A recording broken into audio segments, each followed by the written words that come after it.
کیونکہ بسا اوقات انسان غلط صحیح کا فیصلہ کرتا ہے، جس کو وہ صحیح سمجھ رہا ہوتا ہے حقیقت میں وہ غلط ہوتا ہے، جس کو وہ غلط سمجھ رہا ہوتا ہے حقیقت میں وہ صحیح ہوتا ہے۔ صلاحیت تو ہے انسانوں میں، بعض انسانوں میں اللہ تعالیٰ نے یہ صلاحیت، لیکن وہ 100% رزلٹ دیتے ہیں کہ واقعی یہ جو لسٹ میں نے بنائی ہے یہ صحیح کاموں کی، اور یہ لسٹ جو بنائی ہے غلط کاموں کی ہے، ان سے اللہ تعالیٰ راضی ہوتا ہے، ان سے اللہ تعالیٰ ناراض ہوتا ہے۔ یہ عام انسان نہیں کر سکتا، اس کے لیے اللہ کا نمائندہ ہونا ضروری ہے۔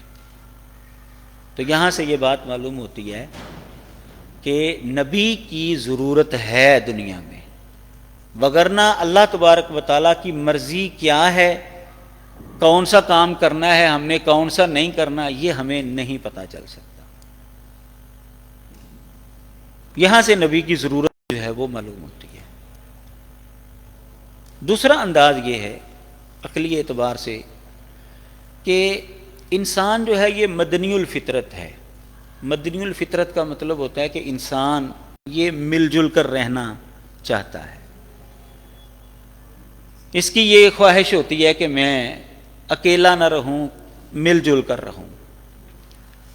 تو جب انسان مل جل کر رہتے ہیں، یعنی یہ مدنی الفطرت ہے، تو اس کے نتیجے میں اختلافات بھی رونما ہوں گے، لڑائی جھگڑا، قتل و غارت بھی ہو سکتی ہے، چوری چکاری بھی ہو سکتی ہے، ظلم بھی ہو سکتا ہے۔ پھر اس کے نتیجے میں تعلقات کیسے ہونے چاہیے، ماں باپ کے ساتھ کیسا رویہ ہونا چاہیے، اولاد کے ساتھ، بیوی کے ساتھ، ہمسایوں کے ساتھ، گلی محلے والوں کے ساتھ، وغیرہ وغیرہ۔ مدنی الفطرت کا لازمی نتیجہ ہے کہ یہ سوالات اٹھیں کہ اگر جھگڑا ہو جائے کیا کرنا چاہیے، لوگوں کے ساتھ رویہ ہمارا جو ہے وہ کیسے ہونا چاہیے۔ تو اب اس کو حل کرنے کے لیے انسانوں کو قانون کی ضرورت ہے، کسی اصول اور ضابطے کی ضرورت ہے۔ اگر کوئی بندہ کسی کی چوری کر دے، کسی کے اوپر ظلم کرے، زیادتی کرے، تو اس کو کیا ہونا چاہیے، خاموشی اختیار کرنی چاہیے، یا اس کو کوئی سزا دینی چاہیے، یا اس سے وہ مال واپس لینا چاہیے، ماں باپ کے ساتھ ہمارا رویہ کیسا ہونا چاہیے، وغیرہ وغیرہ۔ ان سب چیزوں کے لیے انسان کو کسی نہ کسی قانون کی ضرورت پڑے گی۔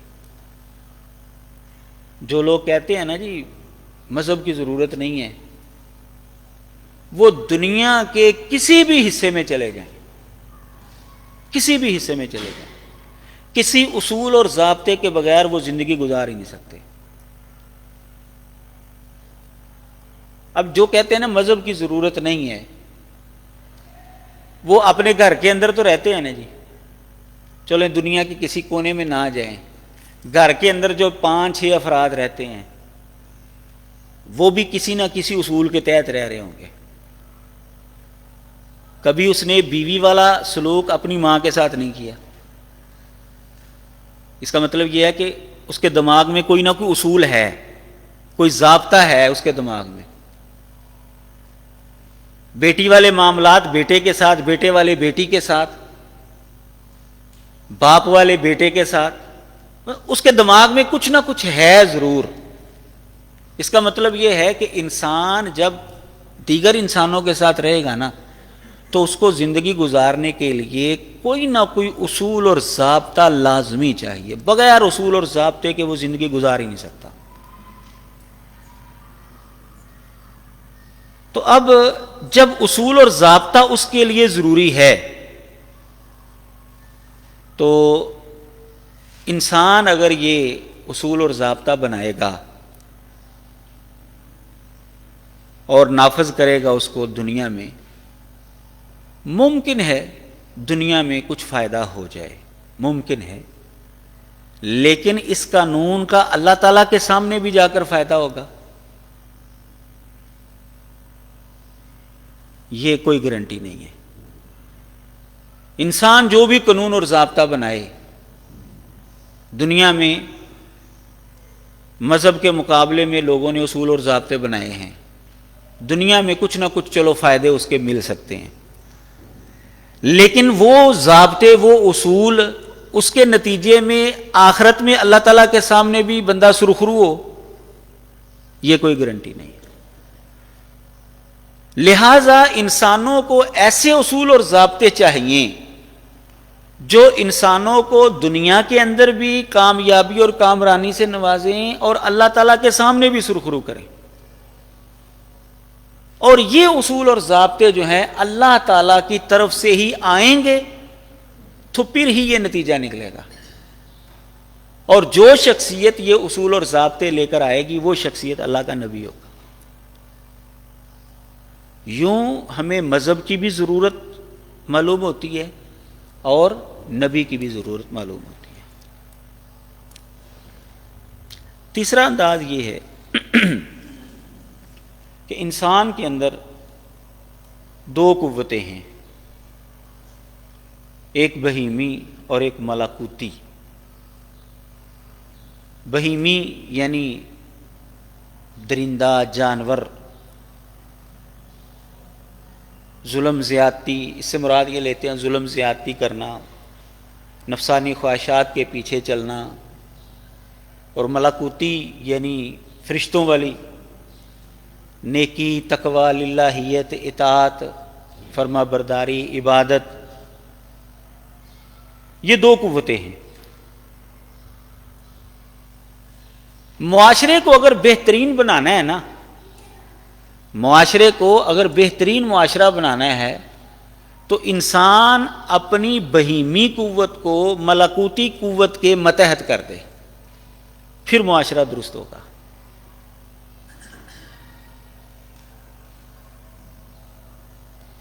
یہ طریقہ کار ہے، یہ اصول ہے۔ اب یہ عقلی طور پر یعنی عقل سلیم والا بندہ جو ہے نا وہ تو معلوم کر سکتا ہے کہ میری یہ قوت یا فلاں بندے کی یہ قوت بہیمی ہے اور اس کو اس کے تابع کرنا چاہیے، لیکن یہ عقلی امکان ہے، یعنی ایسا ہو سکتا ہے، عقلی اعتبار سے ایسا ممکن ہے، لیکن خارج کے اندر جب ہم دیکھتے ہیں تو ہمیں بے شمار ایسے لوگ ملتے ہیں، نظر آتے ہیں کہ جن کی آنکھوں پر ہرس، لالچ، نفسانی خواہشات کا پردہ پڑا ہوا ہے، اور وہ یہ فرق ہی نہیں کر پاتے کہ یہ بہیمی قوت ہے یا یہ ملکوتی قوت ہے، مجھے یہ کام کرنا چاہیے یا نہیں کرنا چاہیے۔ وہ لالچ کے اندر آ کر، ہرس کے اندر آ کر، نفسانی خواہش کے داؤ کے اندر آ کر جو ہے وہ غلط کام بھی کر گزرتے ہیں۔ جیسے کہ ایک بندے کی زبان کا ذائقہ خراب ہو جائے نا تو اس کی زبان پر آپ جتنی مرضی میٹھی چیز رکھیں اس کو وہ کڑوی ہی محسوس ہوگی۔ تو جس کی آنکھوں پر پردہ پڑا ہوا ہے نا تو وہ یہ فرق نہیں کر سکے گا، اور معاشرے کے اندر ایسے لوگ بہت زیادہ پائے جاتے ہیں۔ لہٰذا یہ فرق بتانے کے لیے ایسی شخصیات کی ضرورت ہے، ایسے رہنما کی ضرورت ہے جس کا احساس جو ہے وہ گرد آلود نہ ہو اور وہ لوگوں کی صحیح رہنمائی کر سکے، اور وہ صرف انبیاء ہوتے ہیں۔ اللہ تعالیٰ نے انبیاء کو ایسی خصوصیت دی ہوتی ہے کہ ان کی ملکوتی قوت جو ہے وہ ہمیشہ غالب رہتی ہے، اور وہ انسانوں کے سامنے پھر اس کی نشاندہی رکھتے ہیں کہ تم نے اس طریقے سے اپنی بہیمی قوت کو ملکوتی قوت کے متحد کرنا ہے، اور پھر اللہ تعالیٰ جو ہے وہ تم سے راضی ہوگا۔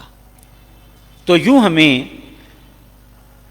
نبی کی ضرورت جو ہے وہ معلوم ہوتی ہے کہ دنیا میں نبی کا آنا ضروری تھا، اس لیے اللہ تبارک و تعالیٰ نے انبیاء کا سلسلہ جو ہے وہ شروع کیا تاکہ لوگوں تک اللہ تبارک و تعالیٰ کی مرضی اور اللہ تبارک و تعالیٰ کی ناراضگی، یہ دونوں باتیں جو ہیں وہ پہنچ سکیں، اور لوگ علی وجہ البصیرت اپنی مرضی سے، اپنے اختیار سے جس راستے کو چاہیں وہ پسند کریں، اور پھر اس کے مطابق ان کا رزلٹ جو ہے ان کو دیا جائے گا۔ انبیاء کی نبوت ثابت کرنے کا طریقہ کار کیا ہے؟ دور حاضر کے اندر تو اس کا ایک ہی طریقہ ہے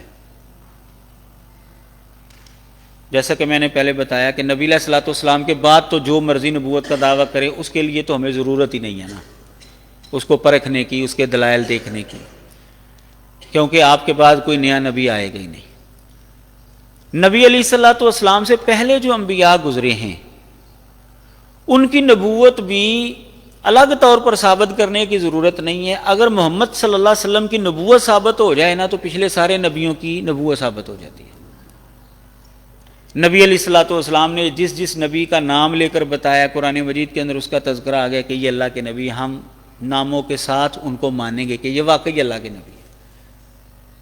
ہمیں الگ طور پر موسیٰ علیہ السلام کی نبوت ثابت کرنے کی ضرورت نہیں ہے، عیسیٰ علیہ السلام کی نبوت ثابت کرنے کی ضرورت نہیں، ابراہیم علیہ السلام کی نبوت ثابت کرنے کی ضرورت نہیں ہے۔ کیوں؟ کہ جس شخص کو ہم نے نبی مانا ہے اس نے بتایا کہ یہ اللہ کے نبی ہیں، لہذا ہمیں ادھر جانے کی ضرورت ہی نہیں ہے۔ تو بنیادی چیز دور حاضر کے نبی علیہ الصلوۃ والسلام کے بعد، آپ کے دعوے کے بعد بنیادی دلیل جو ہے یا بنیادی طریقہ جو ہے دنیا کے سارے سچے نبیوں کی نبوت ثابت کرنے کے لیے رسول اللہ صلی اللہ علیہ وسلم کی نبوت کا اس بات ہے۔ اگر آپ سچے ثابت ہو جائیں گے تو پچھلے جتنے بھی سچے نبی گزرے ہیں ان کی سچائی خود بخود ثابت ہو جائے گی، بعض کی ناموں کے ساتھ اور بعض کے اوپر اجمالی طور پر ہمارا ایمان ہوگا۔ کیوں؟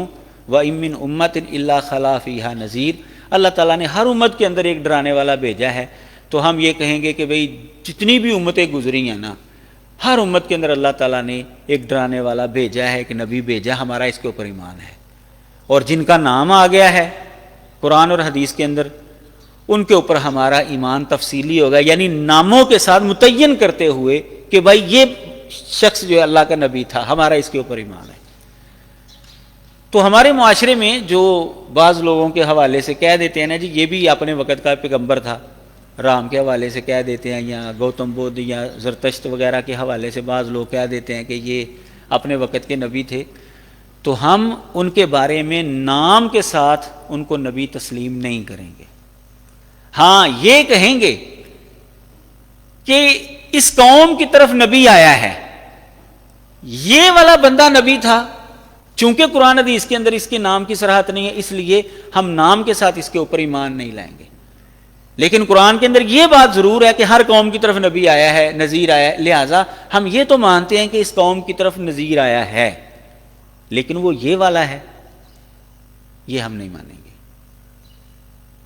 یہ ہمیں علم نہیں ہے۔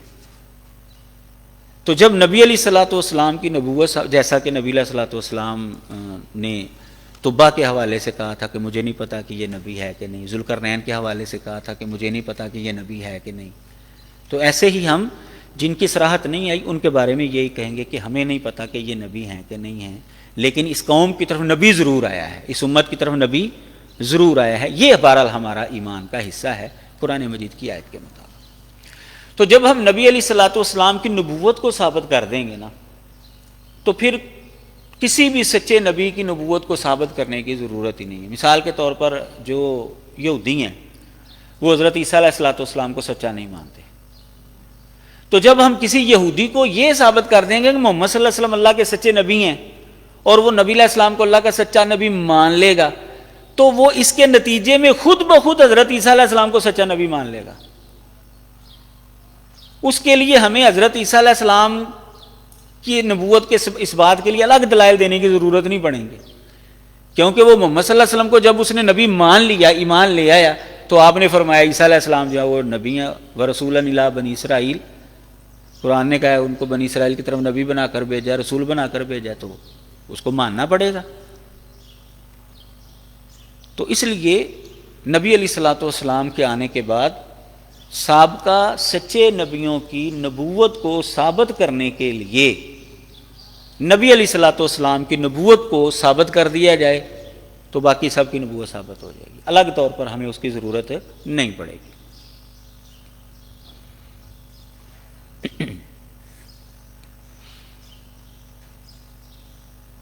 کسی نبی کی سچائی کو پرکھنے کے عقلی طور پر اصول کیا ہیں جو مختلف کتابوں سے میں نے اخذ کیے، میں آپ کے سامنے رکھتا ہوں۔ یہ میں نے حوالہ جات جو ہیں وہ لکھے ہوئے ہیں۔ جو پہلا حوالہ جو میں نے لکھا ہے صحیح بخاری کا، جو ہرقل اور ابو سفیان رضی اللہ تعالیٰ عنہ کے درمیان جو مکالمہ ہوا تھا اس میں سے کچھ باتیں جو ہیں وہ اخذ کی گئی ہیں۔ اسی طرح جو ہے ایک ڈاکٹر ہے پیٹرسن سمایتھ، اس کی کتاب ہے بائبل کا الہام، یہ 1905 میں طبع ہوئی تھی پنجاب بک سوسائٹی انارکلی لاہور سے۔ اسی طرح جو ہے ایف ایس تاج، اس کی کتاب ہے مرآت الحق،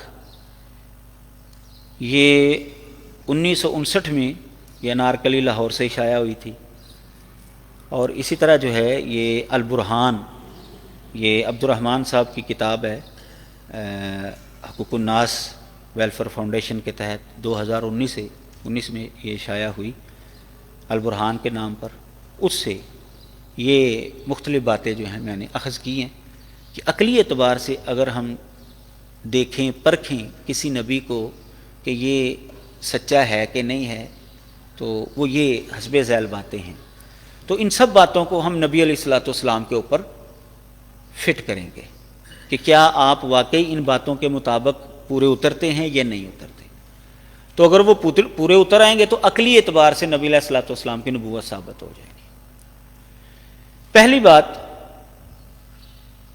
مدعی نبوت کا اپنا کردار اجلا اور بے داغ ہونا چاہیے۔ ظاہر ہے جس نے اللہ تعالیٰ کی جانب لوگوں کو دعوت دینی ہے، تقوی للہیت کی دعوت دینی ہے، تو سب سے پہلے اس کو اپنے آپ کو پیش کرنا ہے کہ میرے اوپر تم جو ہے وہ الزام لگاؤ، کیا لگاتے ہو۔ اس کا اپنا کردار جو ہے وہ اجلا اور بے داغ ہونا چاہیے۔ اب نبی علیہ الصلوۃ والسلام کا کردار کیسا تھا یہ تو دشمن بھی مانتے تھے، صادق اور امین آپ کو کہتے تھے، اس کے اوپر تو کوئی دو رائے نہیں ہے۔ نبی علیہ الصلوۃ والسلام کے ساتھ اختلاف ان کا شروع ہوا ہے مخالفین کا جب آپ نے نبوت کا دعویٰ کیا ہے۔ تو جب نبوت کا دعویٰ نہیں کیا ہوا تھا وہ آپ کو بڑی قدر کی نگاہ سے دیکھتے، ان کو وہ سمجھتے تھے، مانتے تھے کہ یہ بندہ جو ہے بالکل صحیح سچا کھرا بندہ ہے۔ تو نبی علیہ الصلوۃ والسلام کا اپنا دامن جو ہے وہ اس طرح کے داغوں سے بالکل پاک تھا، اپنا کردار ان کا اجلا اور بے داغ تھا۔ پہلی بات یہ نبی علیہ الصلوۃ والسلام کے اندر پوری اترتی ہے۔ دوسری بات، اس کے قول اور فعل کے اندر تضاد نہ ہو، لوگوں کو کہے کہ تم نے تقوی اختیار کرنا ہے، اللہ سے ڈرنا ہے، چوری نہیں کرنی، تم نے یہ نہیں کرنا، خود جو ہے وہ غلط حرکتیں کرتا ہو، تو اس کا مطلب یہ ہے کہ یہ اللہ تعالیٰ کی جانب سے نہیں ہے۔ تو اس کے قول اور فعل کے اندر تضاد نہیں ہونا چاہیے۔ اور نبی علیہ الصلوۃ والسلام نے جو باتیں امت کے لیے بتائی ہیں وہ آپ کے اندر عطم طور پر موجود تھی۔ تقوی للہیت، جو بھی آپ نے اصول اور ضابطے اور قواعد بتائے ہیں وہ آپ کے اندر پائے جاتے تھے، آپ کے قول اور فعل میں تضاد نہیں تھا۔ نمبر 3، مدعی نبوت دیانت دار ہو، سچا ہو اور امانت دار ہو۔ اگر وہ دیانت اور امانت سے اور سچائی سے دور ہے تو پھر اس کی بات کا اور اس کے دعوے کا اعتبار کیسے کیا جائے گا؟ کیسے لوگ مانیں گے کہ یہ بندہ سچ بول رہا ہے؟ کیسے لوگ مانیں گے کہ یہ خدا کا پیغام جو ہے وہ پورے کا پورا پہنچا رہا ہے؟ اگر اس کے اوپر ایسا الزام ہو کہ یہ بندہ جو ہے فراڈیا ہے، اس نے دھوکہ دیا ہوا ہے، تو اس کی کسی بات کا اعتبار نہیں رہے گا۔ اگر اس سے جھوٹ ثابت ہو جائے تو اس کے کسی دعوے کا بھی اعتبار نہیں رہے گا۔ تو عقلی اعتبار سے جب ہم اس پر غور کرتے ہیں تو واقعی ایک نبی کو ایسا ہی ہونا چاہیے، کیونکہ اگر اس میں سے کوئی بھی خرابی اس کے اندر پائی جائے گی تو اس کا دعویٰ جو ہے وہ حقیقت پر مبنی نہیں رہے گا۔ نمبر 4، سخاوت کی اعلیٰ مثال ہو، کیونکہ اگر نبی جو ہے وہ مال و دولت اکٹھا کرنے کے چکر میں لگا رہے تو لوگ یہی سوچیں گے کہ یہ تو مال کی خاطر لوگوں کے اندر اپنے آپ کو بڑا کر رہا ہے،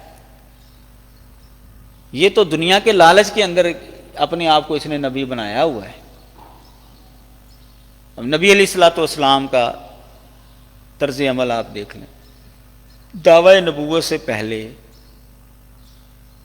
آپ کا کاروبار تھا، مالدار تھے، لیکن دعوی نبوت کے بعد نبی علیہ الصلوۃ والسلام کا کوئی کاروبار بھی نہیں تھا،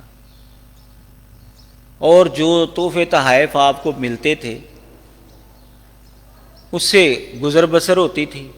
گھر والوں کی صورتحال کیا تھی یہ تو سب کو پتہ ہے، کئی دن تک جو ہے وہ گھر میں چولہا نہیں جلتا تھا، اور اگر جو تحفے تحائف بادشاہوں کی جانب سے آپ کو ملتے تھے تو گھر میں داخل ہونے سے پہلے آپ اس کو تقسیم کر دیا کرتے تھے، صحابہ کے اندر بانٹ دیتے تھے، مستحقین میں دے دیا کرتے تھے، گھر میں لے کر نہیں جاتے تھے۔ اس کا مطلب یہ ہے کہ نبی علیہ الصلوۃ والسلام کا دعویٰ جو ہے وہ دنیا کے لالچ پر جو ہے وہ مبنی نہیں تھا۔ وہ کہ غیر مسلم جو ہیں وہ یہ شو کرواتے ہیں کہ جی یہ آپ جو ہے نا وہ نعوذ باللہ مال و دولت اکٹھا کرنے کے لیے جو ہے نا آپ نبی بنے۔ بھئی اگر مال و دولت اکٹھا کرنے کے لیے آپ نبی بنے ہوتے تو پھر آپ کے تو بڑے جو ہے وہ محلات ہونے چاہیے تھے، بلکہ آپ نے تو اپنے لیے اور اپنی نسل کے لیے صدقہ لینا جو ہے وہ حرام کر دیا۔ صدقے کا مال آپ لوگ نہیں کھا سکتے، تو کیا اس بندے ایسا بندہ جو ہے وہ کوئی لالچی ہو سکتا ہے؟ تو بہرحال اچھا، اسی طرح جو ہے وہ صفوان بن امیہ کا واقعہ اگر آپ دیکھیں گے کہ جب حنین کی غنیمتیں آئی تھیں تو صفوان بن امیہ جو ہے نا وہ بذات خود مکے کا امیر ترین آدمی تھا، لیکن اس نے اسلام قبول نہیں کیا فتح مکہ کے موقع پر۔ تو جب نبی علیہ الصلوۃ والسلام کو امید تو تھی کہ یہ بندہ مسلمان ہو جائے گا، تو حنین کی غنیمتیں آئیں تو بڑے جانور جو آپ کو پتہ ہے وہ غنیمت کے اندر آئے، تو آپ نے صفوان کو 100 اونٹ دے دیے، یہ تیرے ہیں، یہ میرے 100 اور دے دیے، یہ بھی تیرے ہیں۔ صفوان بن امیہ جو کہ خود بذات خود امیر آدمی تھا، اس کے ذہن کے اندر یہ بات آئی کہ یہ بندہ لالچی نہیں ہے، اگر یہ لالچ کی وجہ سے اس نے دعویٰ کیا ہوتا تو یہ اتنی سخاوت کیسے کرتا؟ لالچی بندہ تو اتنی سخاوت کر ہی نہیں سکتا۔ تو وہ مسلمان ہو گئے۔ تو نبی علیہ الصلوۃ والسلام سخاوت کی اعلیٰ مثال تھے۔ عقلی اعتبار سے دیکھا جائے تو نبی علیہ الصلوۃ والسلام کی نبوت جو ہے اس طرح بھی ثابت ہوتی ہے کہ آپ کو دنیا کا کوئی لالچ نہیں تھا، بلکہ آپ جانتے ہیں کہ نبی علیہ الصلوۃ والسلام نے فقیری جو ہے وہ مانگ کر لی تھی۔ نبی علیہ الصلوۃ والسلام نے اللہ تعالیٰ سے یہ دعا کی تھی کہ یا اللہ مجھے فقیر رکھنا اور فقیروں کے زمرے میں مجھے اکٹھا کرنا، جمع کرنا۔ 5ویں بات یہ ہے کہ وہ بے غرض ہو، بے لوث ہو، اور اللہ تعالیٰ کے علاوہ کسی سے اجر کا وہ تقاضا نہ کرے۔ اب قرآن مجید کے اندر آپ دیکھیں گے نبیوں نے یہی کہا تھا، جتنے بھی سچے نبی انہوں نے یہی کہا تھا، ما اسألکم علیہ اجرا، میں اجرت نہیں تم سے مانگ رہا، میں جو تمہیں دعوت دے رہا ہوں نا، تم سے مجھے کوئی مال و دولت کی اور اجرت کی جو ہے نا وہ کوئی امید نہیں ہے۔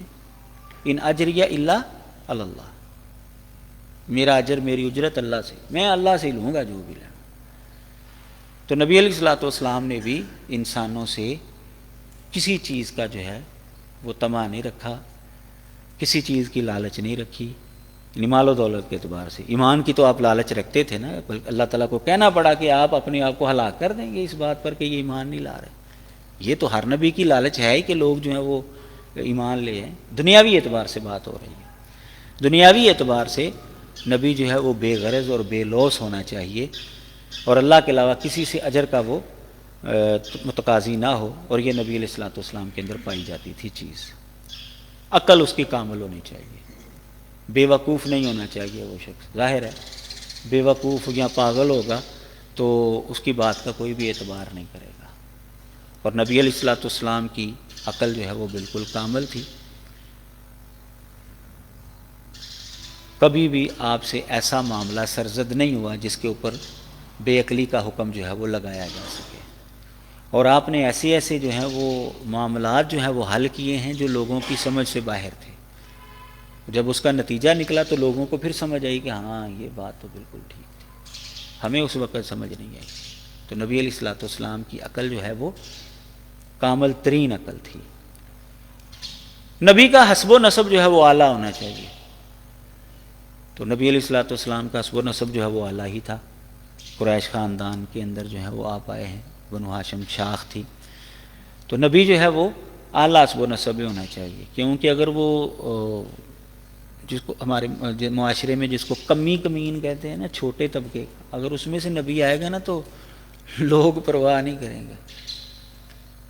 کمی کمین کی بات جو ہے نا، لوگ وہ صحیح بھی ہو نا تو بڑے لوگ سننے کے لیے تیار نہیں ہوتے. اس کی حیثیت کیا ہے ہمارے سامنے؟ یہ تو فلاں خاندان کا ہے. تو اگر اعلیٰ خاندان میں سے نبی آئے گا، حسب و نسب اس کا اعلیٰ ہوگا، تو یہ جو سوال لوگوں کے ذہن میں آئے گا نا وہ ختم ہو جائے گا. وہ آئے گا ہی نہیں کہ اس کی حیثیت کیا ہے ہمارے سامنے.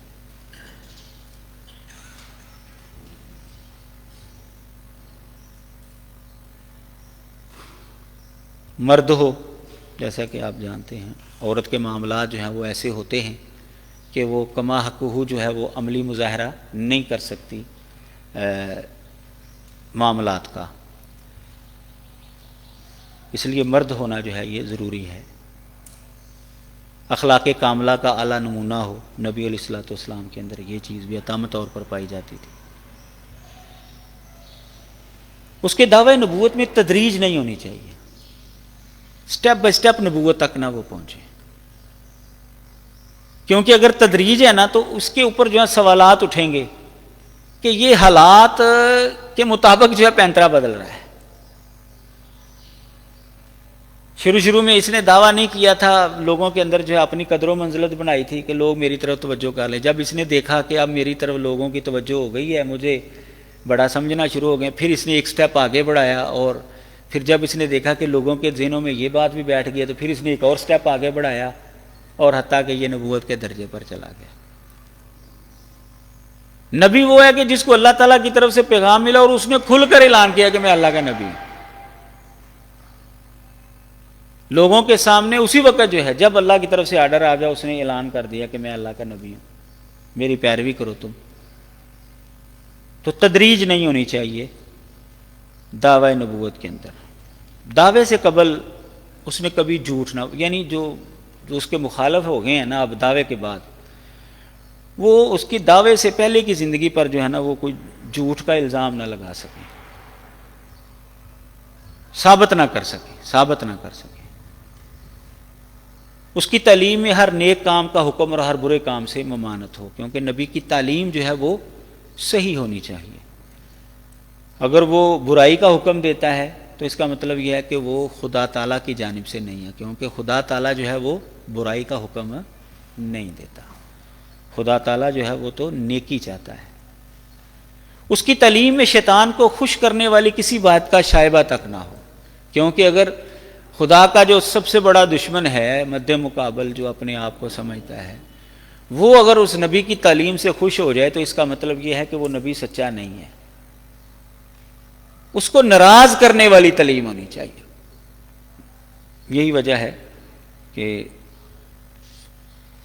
اسلام سے آج بھی وہی لوگ جو ہیں وہ خائف ہیں. اسلام کو نافذ نہیں ہونے دینا پوری دنیا میں، جو مرضی ہو جائے، یہ ان کا جو ہے نا وہ مشن ہے.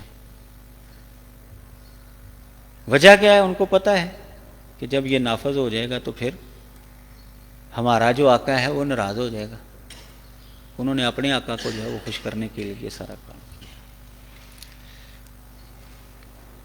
اس کی تعلیم انسانوں کی زندگی بدل دیتی ہو، یعنی وہ لوگ برے کام چھوڑ کر اچھے کردار کے مالک بن جائیں. تو نبی علیہ الصلوۃ والسلام کی تعلیم کے نتیجے میں آپ دیکھ لیجئے معاشرہ جو ہے وہ بہترین معاشرہ بن گیا، کہ جو لوگ بچیوں کو زندہ درگور کرتے تھے وہ بھی توبہ طائب ہو گئے، حقوق العباد کا خیال نہیں رکھتے تھے، ظلم اور زیادتی کرتے تھے، ڈاکہ زنی کرنا وہ فخر سمجھا کرتے تھے. تو وہ لوگ سارے کے سارے جو اس تعلیم کے تحت آتا گیا وہ دنیا کا بہترین انسان بنتا گیا. کیونکہ پھل جو ہے، درخت جو ہے وہ اپنے پھل سے پہچانا جاتا ہے. اس کا پھل جو ہے وہ اچھا ہوگا تو اس درخت کو بھی اچھا سمجھا جائے گا، پھل اچھا نہیں ہے تو اس درخت کو بھی اچھا نہیں سمجھا جائے گا. تو نبی علیہ الصلوۃ والسلام کی لائی ہوئی تعلیم کے نتیجے میں دنیا کو اچھا پھل ملا یا برا پھل ملا، ہر بندہ اپنی جگہ پر رہ کر جو ہے وہ فیصلہ کر سکتا ہے۔ اس کی زبان سے جو پیشین گوئی نکلے نا وہ پوری ہو اپنے وقت کے اوپر، اگر اس نے وقت کا تعین کر دیا ہے تو وہ اپنے وقت کے اوپر پوری ہو، جیسا کہ کیونکہ ظاہر ہے کہ یہ پیشین گوئی جو ہے یہ مستقبل کے اندر پوری ہونے والی بات ہے، اور یہ کوئی بھی انسان جو ہے وہ اپنے فہم اور عقل سے نہیں کر سکتا، یہ اللہ تعالیٰ کی جانب سے اس کو پتہ چلے گا تو پھر ہی وہ بیان کرے۔ ایک ہے ٹیوے لگانا وہ اور چیز ہے، اچھا، اور ایک ہے ایگزیکٹ بتانا، اور دعویٰ بھی ہے اس کا کہ مجھے اللہ تعالیٰ کی جانب سے یہ بات معلوم ہے۔ تو اگر وہ بات پوری نہ ہو تو اس کا مطلب یہ ہے کہ وہ بندہ اپنے دعوے کے اندر سچا نہیں ہے، وہ اللہ تعالیٰ کی جانب جھوٹ لگا رہا ہے۔ تو نبی علیہ الصلوۃ والسلام کی جتنی بھی پیشین گوئیاں تھیں جن کا آپ نے وقت کا تعین کر دیا وہ اپنے وقت پر پوری ہوئی، جیسا کہ آپ کو پتہ ہے کہ نبی علیہ السلام نے غزوہ بدر سے ایک دن پہلے جو ہے وہ فرمایا تھا کہ کل یہاں پر فلاں گرے گا، یہاں پر فلاں گرے گا، وہاں پر فلاں گرے گا، ھذا مصرع فلان غدا انشاءاللہ، ھذا مصرع فلان غدا انشاءاللہ۔ صحابی فرماتے ہیں کہ اگلے دن وہ بندہ ادھر ہی گرا تھا، آپ نے تعین کر دیا ایک دن پہلے کہ کل فلاں بندہ یہاں پر گر کر مرے گا، یہاں پر گر کر مرے گا، تو وہ بندہ ادھر ہی گر کر مرا، آگے پیچھے نہیں ہوا وہ۔ اور اس طرح کی دیگر جو ہے وہ پیشین گوئیاں جن کا وقت متعین نہیں کیا، ان میں سے کچھ جو ہے وہ ماضی کے اندر پوری ہو گئی، کچھ ہم اپنی آنکھوں سے دیکھ رہے ہیں کہ پوری ہو رہی ہیں، اور کچھ مستقبل کے اندر آنے والے لوگ دیکھیں گے کہ وہ پوری ہو جائیں گی۔ تو نبی علیہ الصلوۃ والسلام کی کوئی بھی پیشین گوئی وہ جھوٹی ثابت نہیں ہوئی، نہ ہی کوئی ثابت کر سکا ہے۔ اس کا مطلب یہ ہے کہ آپ کا دعویٰ جو ہے وہ سچا دعویٰ تھا، آپ اللہ کے سچے نبی ہیں۔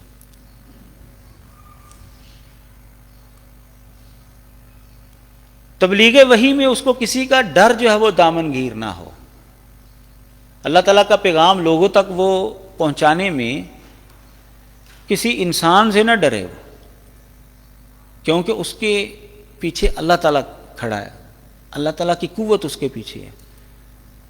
اگر وہ انسانوں سے ڈر کر اللہ کا پیغام پہنچانے کے اندر جو ہے وہ سستی کرے گا یا چھپ جائے گا تو اس کا مطلب یہ کہ اس کو خود اعتماد نہیں ہے کہ اللہ میرے ساتھ ہے۔ تو جب اس کو خود اعتماد نہیں ہے تو مطلب یہ ہے کہ وہ اپنے دعوے کے اندر سچا نہیں ہے۔ تو اس کے دل کے اندر وحی پہنچانے میں کسی انسان کا ڈر اور خوف نہیں ہونا چاہیے۔ اللہ نے کہا ہے نا کہ یہ کام کر یہاں پر، تو وہ کرے۔ جیسے قرآن مجید میں اللہ تعالیٰ نے نبی علیہ السلام کو یہ فرمایا کہ یہ نہیں بھی نہ جاتے جہاد کے لیے تو آپ اکیلے نکلیں، آپ نکلیں۔ تو یہ چیز یعنی اس کو تبلیغ وحی میں کسی کا ڈر جو ہے وہ دامن گیر نہیں ہونا چاہیے۔ یہ ہیں وہ عقلی اعتبار سے کچھ اصول اور قواعد کہ جن کی وجہ سے کسی نبی کی نبوت کو پرکھا جا سکتا ہے کہ وہ سچا مدعی ہے یا جھوٹا مدعی ہے۔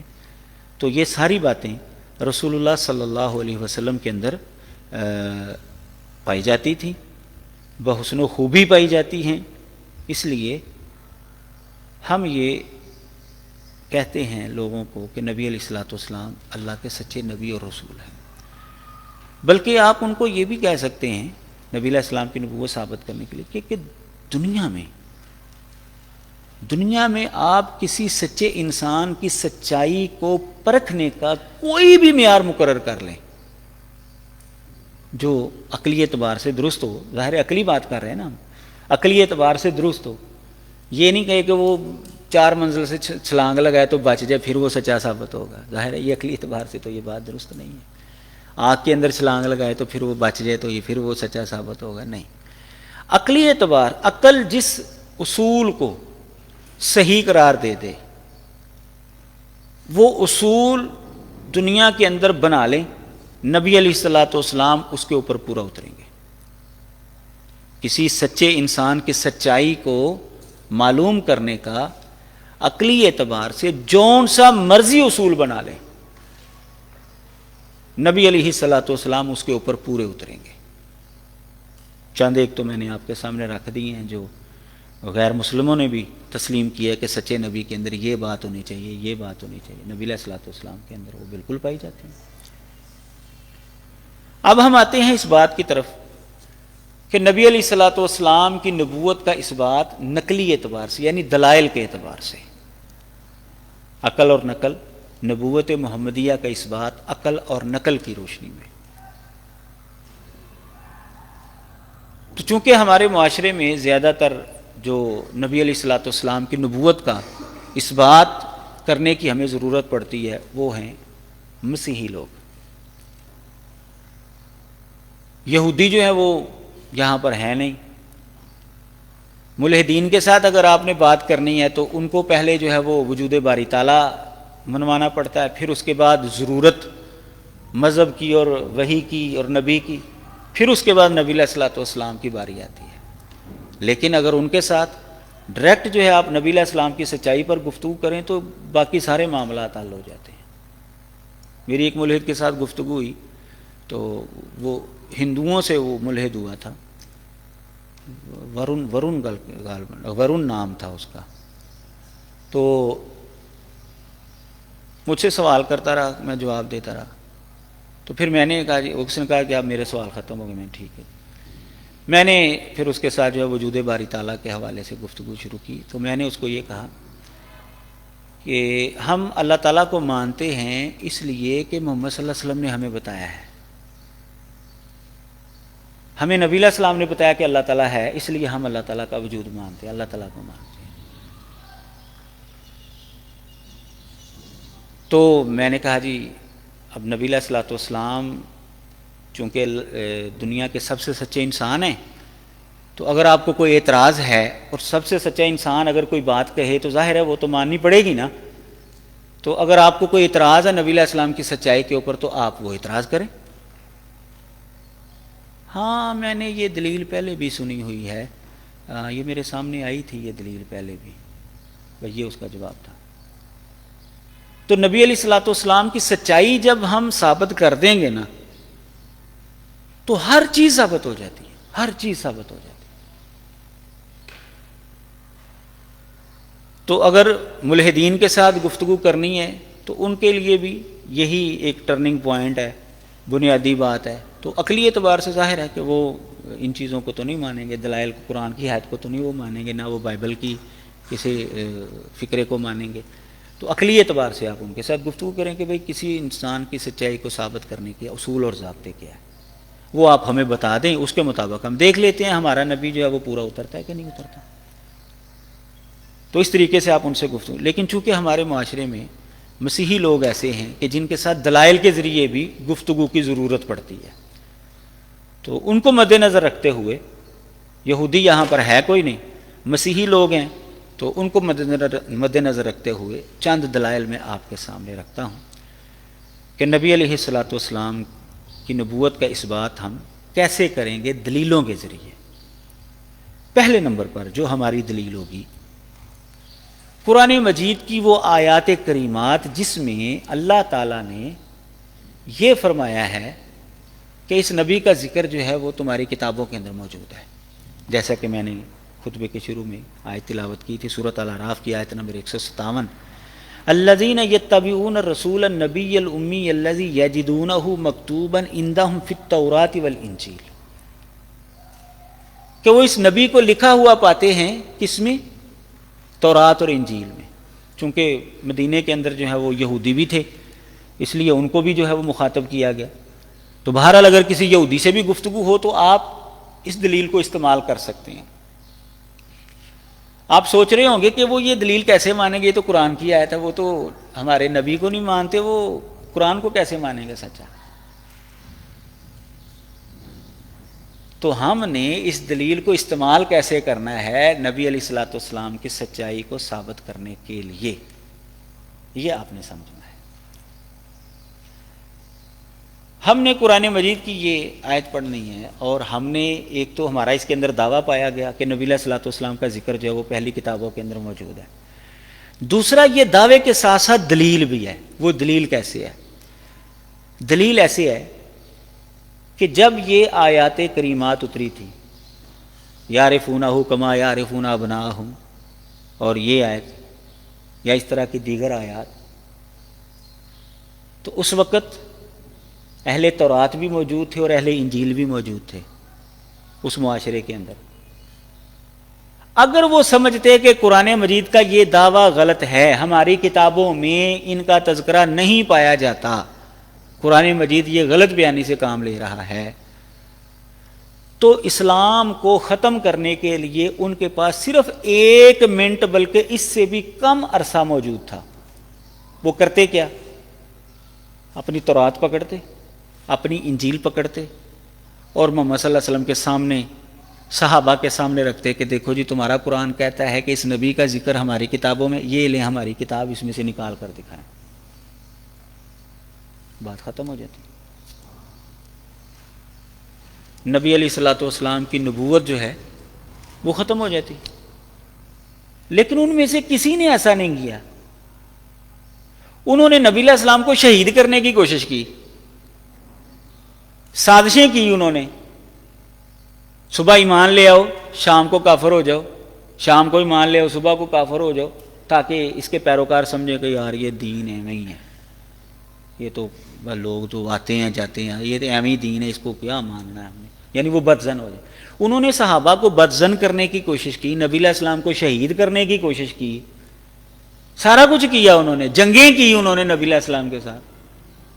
تو جو کام 1 منٹ سے پہلے حل ہو سکتا تھا اس کے لیے انہوں نے باقی سارے کام کیے، وہ کام نہیں کیا انہوں نے. وجہ کیا ہے؟ وجہ یہ ہے کہ ان کو پتا تھا کہ یہ بات ہے ہماری کتابوں میں، ان کو پتا تھا کہ یہ بات ہماری کتابوں کے اندر موجود ہے، ان کا تذکرہ موجود ہے، اس لیے انہوں نے یہ کام نہیں کیا. تو اس کا مطلب یہ ہے کہ یہ آیات دعویٰ بھی ہے ہمارا اور دلیلیں بھی ہیں. اگر نبی علیہ السلام کا ذکر تمہاری کتابوں میں نہیں ہے تو سب سے پہلے اس کا انکار کسے کرنا چاہیے تھا؟ نبی علیہ السلام کے زمانے کے یہودیوں اور عیسائیوں کو. انہوں نے خاموشی اختیار کی ہے، انہوں نے قرآن کے اس چیلنج کو توڑا نہیں ہے، اس بات کو غلط نہیں ٹھہرا سکے. اس کا مطلب یہ ہے کہ تذکرہ ہے، نبی علیہ الصلوۃ والسلام کی نبوت کا ذکر ان کتابوں کے اندر موجود ہے. یوں یہ ہماری دلیل بنتی ہے. تو یہ ہماری پہلی دلیل ہوگی.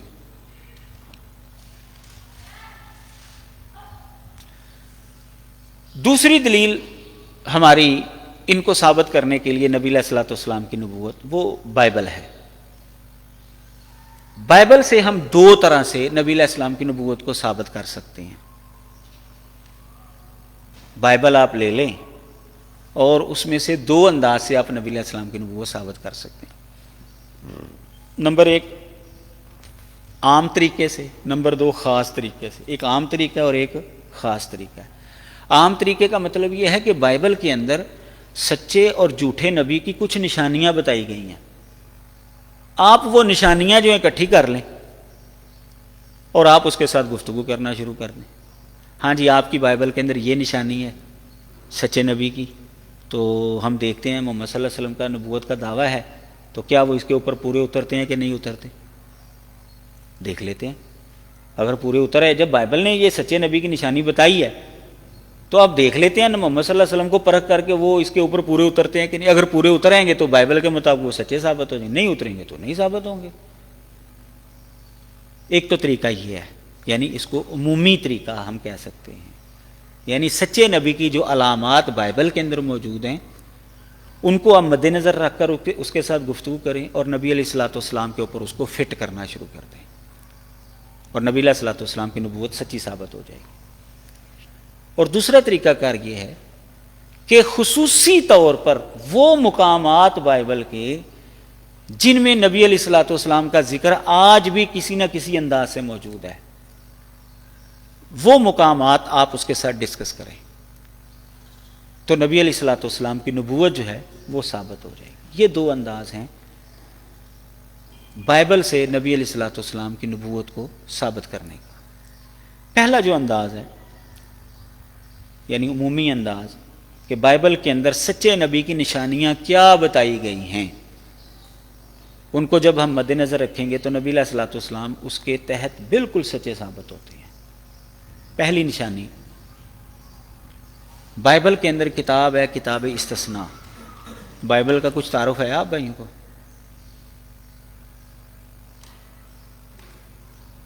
کسی کو نہیں ہے تعارف؟ بائبل جو ہے نا یہ دو حصوں پر مشتمل ہے، ایک عہد قدیم اور ایک عہد جدید ہے۔ عہد قدیم جو ہے نا یہ یہودیوں اور عیسائیوں دونوں کے ہاں معتبر ہے، اور عہد جدید جو ہے نا یہ صرف عیسائیوں کے ہاں معتبر ہے۔ تو اس کے اندر کتابوں کا جو ہے وہ فرق ہے۔ جو تورات ہے نا یہ عہد قدیم کا حصہ ہے، زبور جو ہے یہ بھی عہد قدیم کا حصہ ہے، اور انجیل جو ہے یہ عہد جدید کا حصہ ہے۔ ہم تو یہ کہتے ہیں کہ تورات اللہ تعالیٰ نے موسیٰ علیہ السلام پر نازل کی، لیکن ان کا عقیدہ یہ ہے کہ تورات جو ہے نا یہ موسیٰ علیہ السلام نے لکھی تھی، یہ اللہ کی طرف سے نازل نہیں ہوئی تھی۔ اللہ تعالیٰ کی جانب سے صرف 10 احکام ملے تھے، صرف 10 احکام ملے تھے، باقی جو پوری تورات ہے یہ موسیٰ علیہ السلام نے خود لکھی تھی، اور یہ 5 کتابوں پر مشتمل ہے۔ 5 کتابوں کے مجموعے کو تورات کہا جاتا ہے۔ اور زبور جو ہے وہ 150 زبور ہے۔ زبور کا مطلب ہوتا ہے حمدیہ گیت، حمدیہ نعت۔ تو اس کے اندر 150 جو ہے ایسے حمدیہ گیت ہیں جس میں اللہ تعالیٰ کی حمد تعریف ہے۔ اس کے اندر جو ہے وہ داؤد علیہ السلام کے سب سے زیادہ ہیں، دوسرے لوگوں کے بھی زبور موجود ہیں، تو اس لیے داؤد علیہ السلام کی طرف اس کو منسوب کر دیا گیا کہ یہ داؤد علیہ السلام کی کتاب ہے۔ ہمارے نزدیک تو زبور جو ہے یہ ایک کتاب ہے جو اللہ تعالیٰ کی جانب سے یہ وحی کی صورت میں حضرت داؤد علیہ السلام پر نازل ہوئی ہے۔ کسی اور بندے کو زبور نہیں دیے گئے، لیکن جو موجودہ بائبل ہے اس کے اندر دوسرے لوگوں کے بھی زبور ہیں، بلکہ 50 زبور ایسے ہیں کہ جن کے کہنے والوں کا پتہ ہی نہیں ہے، وہ مجہول لوگ ہیں، علم ہی نہیں ہے، وہ خود بھی مانتے ہیں یار پتہ نہیں ہے کس کے ہیں۔ تو بہرحال، اور انجیل جو ہے ہمارے نزدیک یہ ہے کہ عیسیٰ علیہ السلام پر نازل ہوئی ہے، لیکن جو موجودہ بائبل ہے عہد نامہ جدید کے اندر انجیلیں 4 ہیں، اور ان میں سے کوئی بھی عیسیٰ علیہ السلام کی نہیں ہے۔ 2 کے حوالے سے کہا جاتا ہے کہ یہ عیسیٰ علیہ السلام کے حواریوں کی ہے، متی کی اور یوحنا کی، اور لوکا اور مرکس جو ہے اس کے حوالے سے یہ کہا جاتا ہے کہ یہ ان کے حواری نہیں تھے بلکہ یہ حواریوں کے حواری تھے، یعنی تبع تابعی جس کو ہم کہتے ہیں، تبع تابعی تھے یہ۔ لیکن کنفرم یہ جو 2 صحابی بناتے ہیں نا متی کو اور یوحنا کو، ان کے محققین بھی یہ بات کہتے ہیں کہ کنفرم نہیں ہے کہ یہ واقعی وہی متی اور یوحنا ہے جو حضرت عیسیٰ علیہ السلام کے حواری تھے۔ تو بہرحال یہ علمی گفتگو ہے، تحقیقی گفتگو، آپ اس موضوع پر لکھی کتابوں میں آپ دیکھ سکتے ہیں۔ تو بائبل کے اندر جو تورات ہے نا، تورات جیسے کہ میں نے بتایا یہ 5 کتابوں پر مشتمل، اس کی جو 5ویں کتاب ہے نا استثناء، اس کا باب نمبر 13 اور فقرہ نمبر 1 سے لے کر 5 تک پڑھیں گے نا تو آپ کو سچے نبی کی نشانی ایک ملے گی۔ وہ کیا ہے کہ سچا نبی وہ ہوتا ہے جو صرف اللہ کی دعوت دیتا ہے، اللہ کی طرف لوگوں کو بلاتا ہے، یعنی توحید کی دعوت دیتا ہے۔ شرک کی دعوت دینے والا ہرگز سچا نبی نہیں ہو سکتا۔ ہم نے یہ پہلی علامت دیکھی بائبل میں سے۔ تو جب ہم نبی علیہ الصلوۃ والسلام کی تعلیم کو دیکھتے ہیں تو نبی علیہ الصلوۃ والسلام کی تعلیم میں توحید پائی جاتی ہے یا شرک پایا جاتا ہے؟ توحید پائی جاتی ہے۔ یہ تو مطلب ساری دنیا مانتی ہے کہ اسلام جو ہے وہ توحیدی مذہب ہے، توحید کو ماننے والا مذہب ہے، مخالفین بھی اس بات کو مانتے ہیں۔ تو جب ہم نے یہ دیکھا کہ سچے نبی کی یہ علامت بتائی گئی ہے کہ وہ توحید کی دعوت دیتا ہے، شرک کی دعوت دینے والا سچا نبی نہیں ہوتا، یہ ان فکروں کا خلاصہ ہے۔ تو نبی علیہ الصلوۃ والسلام کو جب ہم نے دیکھا، آپ کی تعلیم کو دیکھا، تو اس کے اندر ہمیں توحید ملتی ہے، شرک کی نفی ملتی ہے، توحید کا اس بات ملتا ہے اور شرک کی نفی۔ لہٰذا آپ کے اندر جو ہے یہ پہلی نشانی سچے نبی کی پائی گئی۔ دوسری نشانی جو سچے نبی کی ہے، یرمیہ، یہ نبی گزرے ہیں، ان کے مطابق ان کی کتاب ہے یرمیہ کے نام سے ہی، ان کے نام سے، اس کا باب نمبر جو ہے وہ 23 ہے اور فقرہ نمبر 14 اور 15۔ اس کے اندر سچے نبی کی نشانی بتائی گئی ہے جس کا خلاصہ میں آپ کے سامنے رکھتا ہوں۔ سچا نبی نیک سیرت، بلند اخلاق اور اچھے کردار کا حامل ہوتا ہے، اور اس کے ذریعے دینداری پھیلتی ہے، جبکہ بدکاروں کے حامی، شرارتی ذہن رکھنے والے اشخاص جن کے سبب بے دینی پھیلے وہ جھوٹے نبی ہوتے ہیں۔ سچے اور جھوٹے نبی کا یہ معیار بیان ہوا ہے، جس کا خلاصہ میں نے آپ کے سامنے رکھا ہے۔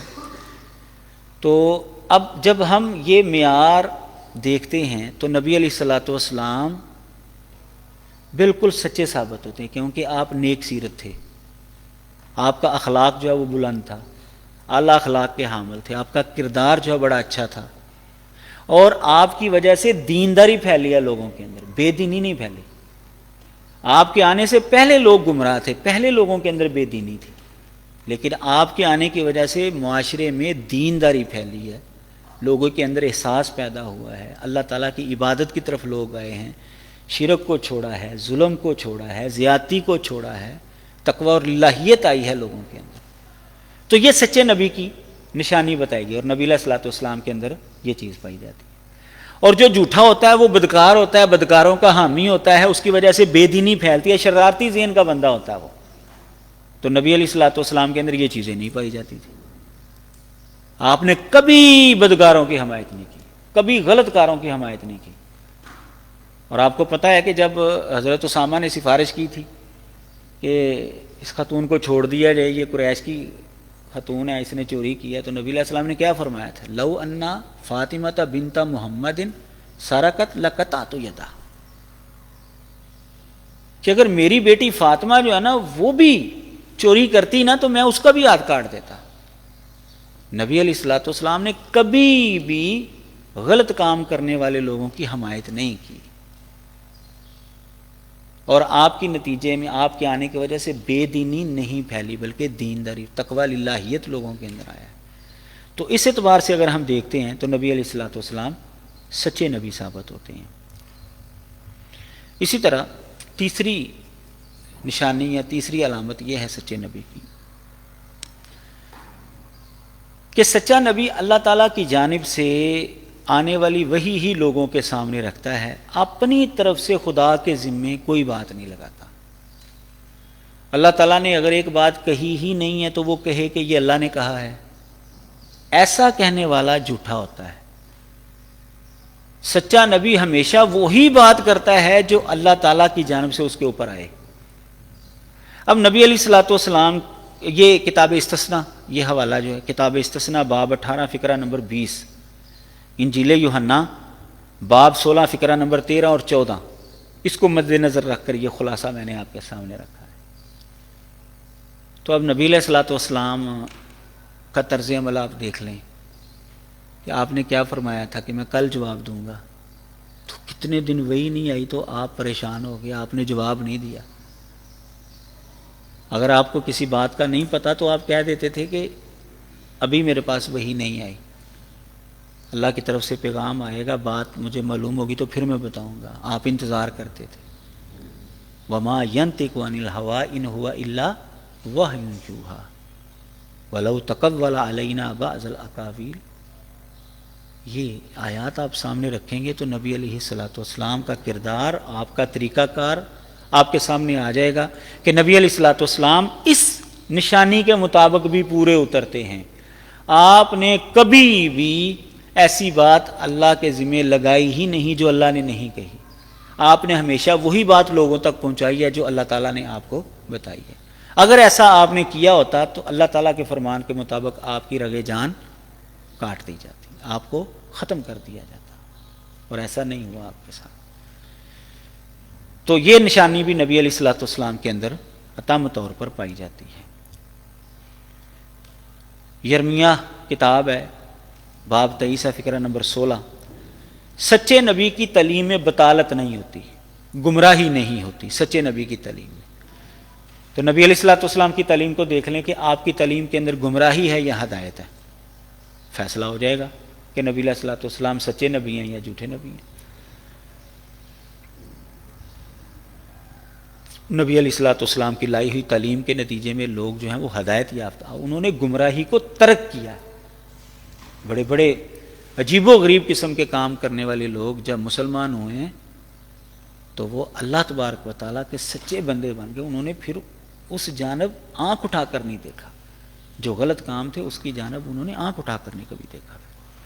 ایسا تقویٰ اور الہیت ان کے اندر پیدا ہو.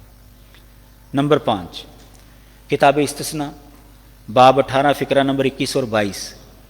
اس کے اندر ایک علامت یہ بتائی گئی ہے سچے نبی کی کہ وہ اللہ کا نام لے کر جو بھی پیشین گوئی کرے گا نا وہ پوری ہوگی.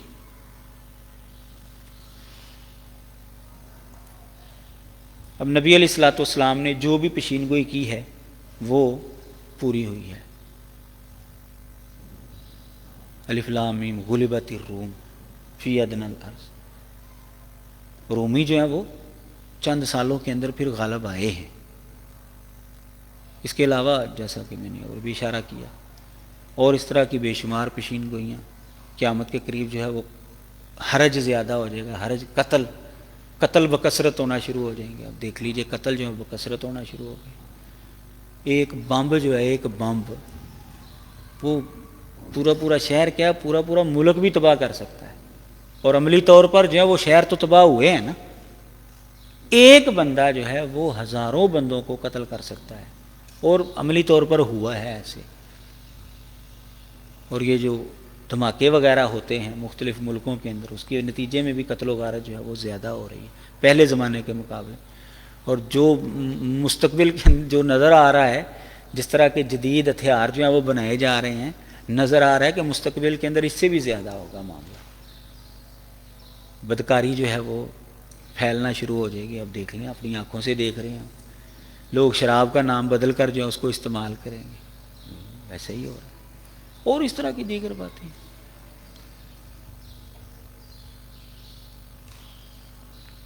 عہد نامہ جدید کے اندر ایک کتاب ہے ایک خط ہے کرنتھیوں کے نام خط. یہ دو ہیں ایک پہلا خط اور دوسرا خط. یہ پولوس نے خط لکھے. چھٹی نشانی میں آپ کے سامنے رکھتا ہوں.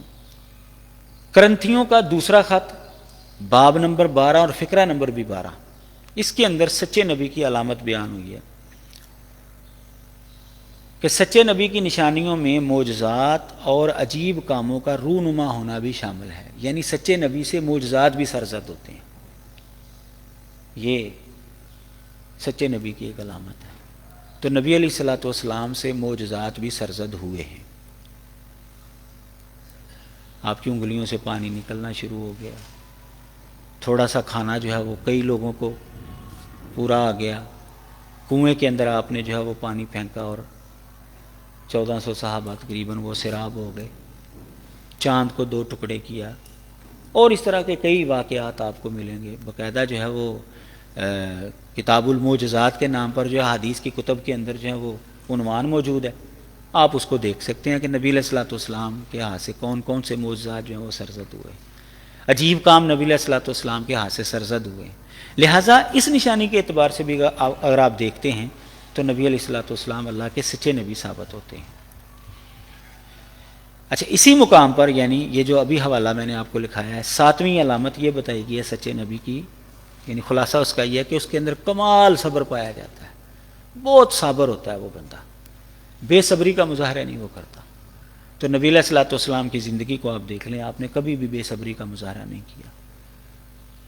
ہمیشہ آپ نے صبر کا ہی مظاہرہ کیا ہے. لوگوں نے آپ کو تنگ کیا ہے آپ کو قتل کرنے کی کوشش کی گئی ہے آپ کو پریشان کرنے کی کوشش کی گئی ہے تو آپ نے بے صبری کا مظاہرہ نہیں کیا. آپ کے اندر کمال صبر پایا جاتا تھا. 8ویں نشانی اور علامت یہ ہے کتاب یرمیہ باب نمبر 23 اور فقرہ نمبر 28. سچا نبی دیانتدار ہوتا ہے اور دیانتداری سے تبلیغ کرتا ہے. اور نبی علیہ الصلوۃ والسلام کی دیانتداری تو مخالفین بھی تسلیم کرتے تھے. صادق اور امین آپ کو کہا جاتا تھا. اور آپ نے جو تبلیغ کی ہے وہ بھی بالکل حرف حرف جو ہے وہ لوگوں تک پہنچائی ہے. ام المومنین سیدہ عائشہ رضی اللہ تعالی عنہا نے یہ بات واضح طور پر بیان کر دی کہ جو یہ کہے کہ محمد صلی اللہ علیہ وسلم نے کوئی بات چھپائی ہے تو وہ جھوٹ بول رہا ہے. وہ اللہ تعالیٰ کے ذمے جھوٹ لگا رہا ہے. وہ جھوٹا بندہ ہے.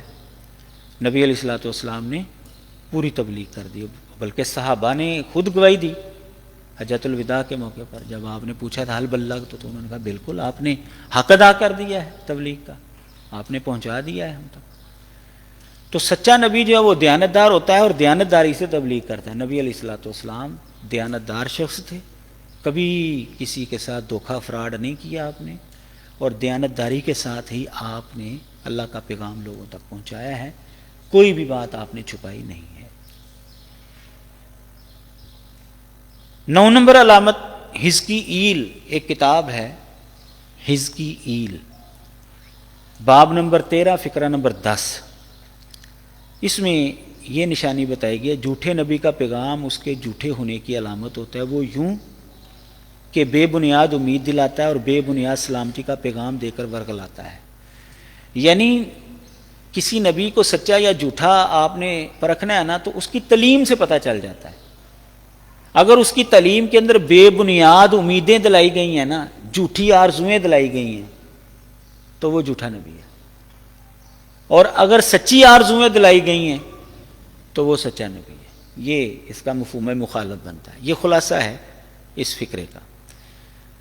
تو نبی علیہ الصلوۃ والسلام نے جو امیدیں دلائی تھیں صحابہ کو, وہ جھوٹی ثابت ہوئی ہیں, سچی ثابت ہوئی. نبی علیہ السلام نے فرمایا, جو سب سے پہلی امید دلائی تھی آپ نے کیا فرمایا تھا, جو سیرت کی کتابوں کے اندر معروف ہے, قولوا لا الہ الا اللہ تفلحوا تملک العرب والعجم. لا الہ الا اللہ کہہ دو, فلاح پا جاؤ گے, عرب و عجم کے مالک بن جاؤ گے. صحابہ بنے کہ نہیں بنے عرب و عجم کے مالک؟ نبی علیہ السلام نے امید دلائی اور وہ امید پوری ہوئی, سچی ثابت ہوئی. سورۃ احزاب کے اندر یہ بات ہے کہ یہ بتایا گیا کہ جب تم اس نبی کو مانو گے نا تو یہ لوگ اکٹھے ہو کر آ جائیں گے.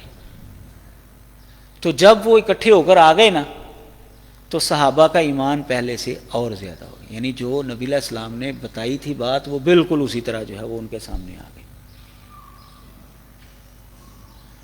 تو نبی علیہ الصلوۃ والسلام نے جو امیدیں صحابہ کو دلائی تھیں وہ امیدیں سچی ثابت ہوئیں. اس کا مطلب یہ ہے کہ آپ سچے نبی ہیں. ان میں سے کوئی بھی امید جھوٹی ثابت نہیں ہے, اس لیے آپ سچے نبی ثابت ہوتے ہیں اس علامت کے مطابق. 10 نمبر علامت یہ ہے اسی کتاب یعنی حزقی ایل کے اندر, باب نمبر 3 اور فقرہ نمبر 22 ہے. اس کا خلاصہ یہ ہے کہ جھوٹے نبی کا پیغام جو ہے نا وہ نیک لوگوں کو رنجیدہ کرتا ہے اور شرارتی لوگوں کو حوصلہ دیتا ہے. اب نبی علیہ الصلوۃ والسلام کا جو پیغام ہے وہ آج بھی موجود ہے. یہ 2 نمبر لوگوں کو فائدہ دیتا ہے یا 1 نمبر لوگوں کو فائدہ دیتا ہے؟ اس پیغام سے نیک لوگ خوش ہوتے ہیں یا 2 نمبر لوگ خوش ہوتے ہیں؟ اس کا فیصلہ ہر بندہ کر سکتا ہے. نبی علیہ الصلوۃ والسلام کی تعلیم سے غلط بندہ جو ہے نا وہ خوش نہیں ہے, جو نیک آدمی ہے وہ خوش ہوتے ہیں. اس کا مطلب یہ ہے کہ نبی علیہ السلام کے اندر یہ نشانی بھی پائی جا رہی ہے. اگر آپ نعوذ باللہ جھوٹے ہوتے تو آپ کی تعلیم سے برے لوگ جو ہیں وہ خوش ہونے چاہیے تھے, نیک لوگ جو ہیں وہ رنجیدہ اور پریشان ہونے چاہیے تھے. لیکن نیک لوگ جو ہیں وہ خوش ہوتے ہیں اور برے لوگ جو ہیں وہ ناراض ہوتے ہیں. اس کا مطلب یہ ہے کہ یہ سچے نبی کی علامت آپ کے اندر پائی جا رہی ہے. 11ویں علامت انجیل متی, یہ اصل لفظ تو متا ہے لیکن مسیحی لوگ اس کو متی پڑھتے ہیں, تو وہ ہماری بھی زبان پر ایسے ہی چڑھ گیا ہے متی, ان کے ساتھ باتیں کر کر کے. چلیں آپ اس کو بہرحال متا ہی سمجھیں. انجیل متی باب 7 فقرہ نمبر 15 سے لے کر 19 تک, اس میں عیسیٰ علیہ الصلوۃ والسلام کے حوالے سے بتایا گیا کہ انہوں نے سچے اور جھوٹے نبی کی پہچان کا ایک اصول اور ضابطہ بیان کیا ہے. وہ اصول اور ضابطہ یہ ہے کہ اس کا پھل, جیسے درخت اپنے پھل سے پہچانا جاتا ہے, اس طرح سچا اور جھوٹا نبی اپنے پھل سے پہچانا جائے گا. پھل اچھا ہوگا تو درخت اچھا سمجھا جائے گا, پھل برا ہوگا تو درخت بھی برا سمجھا جائے گا. اسی طرح اگر سچے نبی کا پھل جو ہے وہ اچھا ہے, یعنی اس کے جو پیروکار ہیں وہ خود بھی نیک بنے اور انہوں نے نیکی پھیلائی ہے, تو اس کا مطلب یہ ہے کہ وہ مدعی نبوت بھی سچا ہے, کیونکہ اس کے پیروکار بھی سچے، انہوں نے سچائی پھیلائی ہے، اس کے پیروکار بھی نیکی پھیلائی ہے، اس کا مطلب یہ ہے کہ وہ خود بھی نیک اور سچا ہے۔ اور اگر اس کے پیروکار برے لوگ ہیں، برائی پھیلاتے ہیں، ان کے اندر تقوی للہیت نہیں آ رہی، خدا خوفی نہیں آ رہی، اس کا مطلب یہ ہے کہ وہ نبی بھی سچا نہیں ہے۔ تو اب نبی علیہ الصلوۃ والسلام کا پھل ہم دیکھ لیتے ہیں۔ صحابہ کرام رضوان اللہ علیہم اجمعین، نبی علیہ الصلوۃ والسلام کے آنے سے پہلے کی ان کی کیفیت اور نبی علیہ الصلوۃ والسلام کو قبول کرنے کے بعد کی کیفیت، آپ یہ دونوں کیفیتیں سامنے رکھ کر ہر بندہ اپنی جگہ پر رہ کر فیصلہ کر سکتا ہے کہ حضرت عیسیٰ علیہ الصلوۃ والسلام کے بتائے ہوئے اس اصول کے مطابق نبی علیہ الصلوۃ والسلام سچے نبی ثابت ہوتے ہیں یا کہ جھوٹے ثابت ہوتے ہیں۔ نتیجہ یہی نکلے گا کہ نبی علیہ الصلوۃ والسلام سچے نبی ثابت ہوتے ہیں۔ کیوں؟ کہ آپ کا جو لایا ہوا پھل ہے اس نے دنیا کو فائدہ دیا ہے، دنیا کے اندر نیکی تقوی للہیت پھیلائی ہے، خود بھی وہ متقی پرہیزگار تھے اور دنیا کو بھی یہی سبق انہوں نے دیا ہے۔ یہ ہیں جی 11 علامات بائبل میں سے جو میں نے آپ کے سامنے رکھی ہیں عمومی اعتبار سے، جن کے ذریعے ہم نبی علیہ الصلوۃ والسلام کی نبوت کو سچا ثابت کر سکتے ہیں۔ السلام۔ خصوصی اعتبار سے اگر ہم دیکھیں وہ مقامات کہ جن میں نبی علیہ الصلوۃ والسلام کا تذکرہ آج بھی کسی نہ کسی صورت میں موجود ہے، آپ اس موضوع پر لکھی کتابوں کے اندر تفصیل جو ہے وہ دیکھ سکتے ہیں۔ صرف ایک پیشین گوئی کے اوپر ہم گفتگو کرتے ہیں جو کہ بڑی بنیادی ہے۔ نبی علیہ الصلوۃ والسلام کے حوالے سے پیشین گوئی موجود ہے۔ اچھا، حتیٰ کہ ایک پیشین گوئی ایسی ہے، غزل الغزلات کے اندر نبی علیہ السلام کا عبرانی زبان میں نام بھی لکھا ہوا ہے، محمدیم، ہمارے محمد، لیکن وہ اس کا بھی ترجمہ کر دیتے ہیں ہمارا محبوب، وہ اس طرح کی بات کر دیتے ہیں۔ بہرحال عبرانی زبان میں آپ دیکھیں گے نا تو وہاں پر نبی علیہ السلام کا نام بھی لکھا ہوا ہے۔ خیر، جو بڑی پیشین گوئی ہے جس کے اوپر سب سے زیادہ ان کے ساتھ جو ہے وہ گفتگو ہوتی ہے، وہ میں آپ کے سامنے رکھتا ہوں، اور اس کے اوپر انہوں نے سب سے زیادہ تیاری بھی انہوں نے کی ہوتی ہے، اس لیے وہ آپ کے سامنے رکھنا زیادہ مناسب ہے تاکہ ان کے جو طریقہ واردات ہے وہ بھی آپ کے سامنے آ جائے۔ یہ پیشین گوئی ہے کتاب استثناء، باب 18، فقرہ نمبر 18، 15 سے لے کر 18 تک۔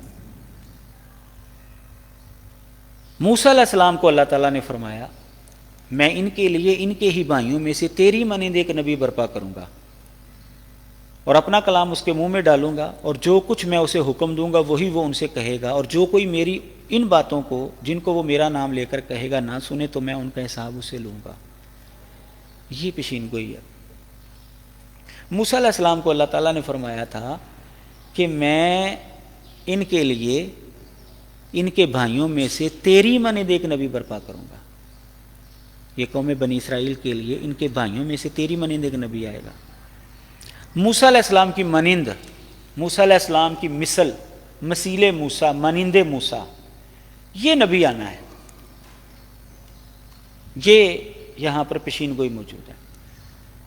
موسیٰ علیہ الصلوۃ والسلام سے لے کر حضرت عیسیٰ علیہ السلام تک میرا مناظرہ اس کے اوپر موجود ہے، ڈیبیٹ موجود ہے۔ کراچی کے اندر جو ہے یہ مناظرہ ہوا تھا، نہ کراچی میں نہیں، یہاں لاہور میں ہی، کراچی میں دوسرے موضوع پر، وہ بھی پیشین گوئی کے حوالے سے ہی تھا۔ لاہور میں یہ مناظرہ ہوا تھا، کراچی سے وہ پادری صاحب آئے تھے مناظرہ کرنے کے لیے، تو انہوں نے کہا کہ جی محمد صلی اللہ علیہ وسلم اس کے مصداق نہیں بنتے، اس کے مصداق نہیں بنتے۔ میں نے اس کو کہا اچھا موسیٰ علیہ السلام کے بعد ایک ایسے نبی نے آنا تو ہے نا، تو موسیٰ علیہ السلام سے لے کر عیسیٰ علیہ السلام تک کسی نبی کا مانند موسیٰ ہونے کا دعویٰ جو ہے وہ مجھے دکھاتا ہوں۔ کسی نبی نے یہ کہا ہو کہ میں موسیٰ کی مانند نبی ہوں یا موسیٰ کی طرح کا نبی ہوں، یہ دعویٰ صرف محمد صلی اللہ علیہ وسلم نے کیا ہے۔ نبی موسیٰ علیہ السلام کے بعد صرف ایک ہی نبی ایسا آیا جس نے یہ دعویٰ کیا ہے، اور کسی نبی نے یہ دعویٰ کیا ہی نہیں۔ جب کسی نبی نے یہ دعویٰ ہی نہیں کیا تو تم خام خواہ اس کے کھاتے میں وہ بات ڈال رہے ہو جو اس نے کہی نہیں۔ وہ ان کے نزدیک نظریہ یہ ہے کہ حضرت عیسیٰ علیہ السلام اس کے مصداق ہیں مانند موسیٰ سے۔ تو بہرحال وہ تو ان کو وہ خدا مانتے ہیں، اور یہاں پر تو نبی کا تذکرہ ہے۔ خدا اور نبی جو ہے وہ تو ایک نہیں ہو سکتے، کیونکہ نبی جو ہے وہ خدا کا نمائندہ ہوتا ہے، اور خدا جو ہے وہ نبی کو اپنے نمائندے کے طور پر بھیجتا ہے۔ اگر حضرت عیسیٰ علیہ السلام خدا ہیں تو پھر وہ نبی نہیں، اگر وہ اس پیشین گوئی کے مصداق ہیں تو پھر وہ خدا نہیں ہیں۔ یہ فیصلہ تو وہ کریں گے نا، انہوں نے کون سی بات چھوڑنی ہے۔ بہرحال تو وہ پادری صاحب جو ہے نا وہ ہوتا تو دکھاتے، پوری بائبل کے اندر ایسی بات ہے ہی نہیں کہ کسی نبی نے یہ دعویٰ کیا کہ میں مانند موسیٰ ہوں۔ تو موسیٰ علیہ السلام کی طرح کا ایک نبی آنا ہے۔ اب موسیٰ علیہ السلام، اب ظاہر ہے آپ کو پتہ ہے دنیا کے اندر بھی اصول یہی ہے اور کتابوں کے اندر بھی اصول یہی ہے کہ کسی کو کسی کے ساتھ مشابہت دی جائے تو کسی خصوصی چیز کے اندر دی جاتی ہے۔ عمومی چیز کے اندر مشابہت وہ تو پھر بے شمار لوگ جو ہیں وہ بن جاتے ہیں اس طرح کے۔ اگر آپ کسی کو شیر کہیں گے تو آپ جو خصوصیت ہے شیر کی بہادری، آپ اس کے اعتبار سے، اگر آپ کسی کو چاند کہیں گے تو اس کی خوبصورتی اور گلائی کی وجہ سے آپ اس کو چاند کہیں گے، یعنی کوئی خصوصیت ایسی جو دوسری چیزوں میں عام طور پر نہیں پائی جاتی، اس کی وجہ سے آپ کسی کو تشبیہ دیتے ہیں۔ اب موسیٰ علیہ السلام کے ساتھ اس نبی کو تشبیہ دی گئی کہ وہ مانند موسیٰ ہے، وہ موسیٰ کی طرح کا نبی ہے۔ اب موسیٰ علیہ السلام کے اندر وہ کون سی علامت تھی، نشانی تھی جو عام نبیوں سے ہٹ کر تھی، جس کی وجہ سے اس کو مانند موسیٰ کہا گیا ہے؟ اگر کوئی یہ کہے کہ جی وہ انسان ہے تو انسان تو بھائی یہ تو کوئی مشابہت نہ ہوئی، یہ تو ہر انسان کے اندر یہ مشابہت پائی جاتی ہے۔ جی دو ہاتھ تھے، وہ تو سارے انسانوں کے دو ہاتھ ہوتے ہیں۔ نبی ان کے اندر وہ کون سی نشانی تھی، کون سی خصوصیت تھی جس کی وجہ سے یہ عام نبیوں سے الگ تھلگ ہوتے ہیں؟ جب وہ نشانی آپ سمجھ لیں گے نا تو پتہ چلے گا ہاں اس کے اندر مشابہت دی گئی ہے۔ موسیٰ علیہ السلام کی جو نشانی یہودی بھی مانتے ہیں، عیسائی بھی مانتے ہیں اور مسلمان بھی مانتے ہیں، جو ان کو دوسرے نبیوں سے ممتاز کرتی ہے، وہ ہے ان کو اللہ تعالیٰ کی طرف سے شریعت ملی تھی، نئی شریعت ملی تھی ان کو اللہ تعالیٰ کی جانب سے۔ اس لیے تو تورات ان کو دی گئی۔ تورات کا معنی جو عبرانی زبان کے اندر شریعت ہے، تو ان کو شریعت دی گئی تھی۔ یہ ان کا امتیاز ہے باقی نبیوں سے ہٹ کر۔ اب موسیٰ علیہ السلام سے لے کر عیسیٰ علیہ السلام تک کسی نبی کو بقول یہودیوں کے اور بقول مسیحیوں کے نئی شریعت ملی ہی نہیں۔ یہ سارے کے سارے نبی جو ہے نا موسیٰ علیہ السلام کی شریعت کے تابع نبی تھے، حتیٰ کہ عیسیٰ علیہ السلام نے بھی یہی فرمایا تھا کہ یہ نہ سمجھو کہ میں تورات کو منسوخ کرنے کے لیے آیا ہوں، منسوخ نہیں بلکہ پورا کرنے کے لیے آیا ہوں۔ انجیل متی باب 5 کے اندر ان کا یہ قول موجود ہے۔ تو سارے کے سارے نبی جو ہے موسیٰ علیہ السلام کی شریعت کے تابع تھے۔ یہ ایک ایسی خصوصیت ہے جو موسیٰ علیہ السلام کو دیگر انبیاء سے ممتاز کرتی ہے۔ اب موسیٰ علیہ السلام سے لے کر نبی علیہ السلام تک جتنے بھی نبی آئے ہیں، آپ دیکھیے کہ کس کس نے نبوت کا دعویٰ کیا ہے۔ ایک طرف موسیٰ علیہ السلام کھڑے ہیں اور ایک طرف محمد صلی اللہ علیہ وسلم کھڑے ہیں۔ درمیان میں جتنے بھی نبی آئے ہیں نا، ان میں سے کسی نے نئی شریعت کا دعویٰ کیا ہی نہیں۔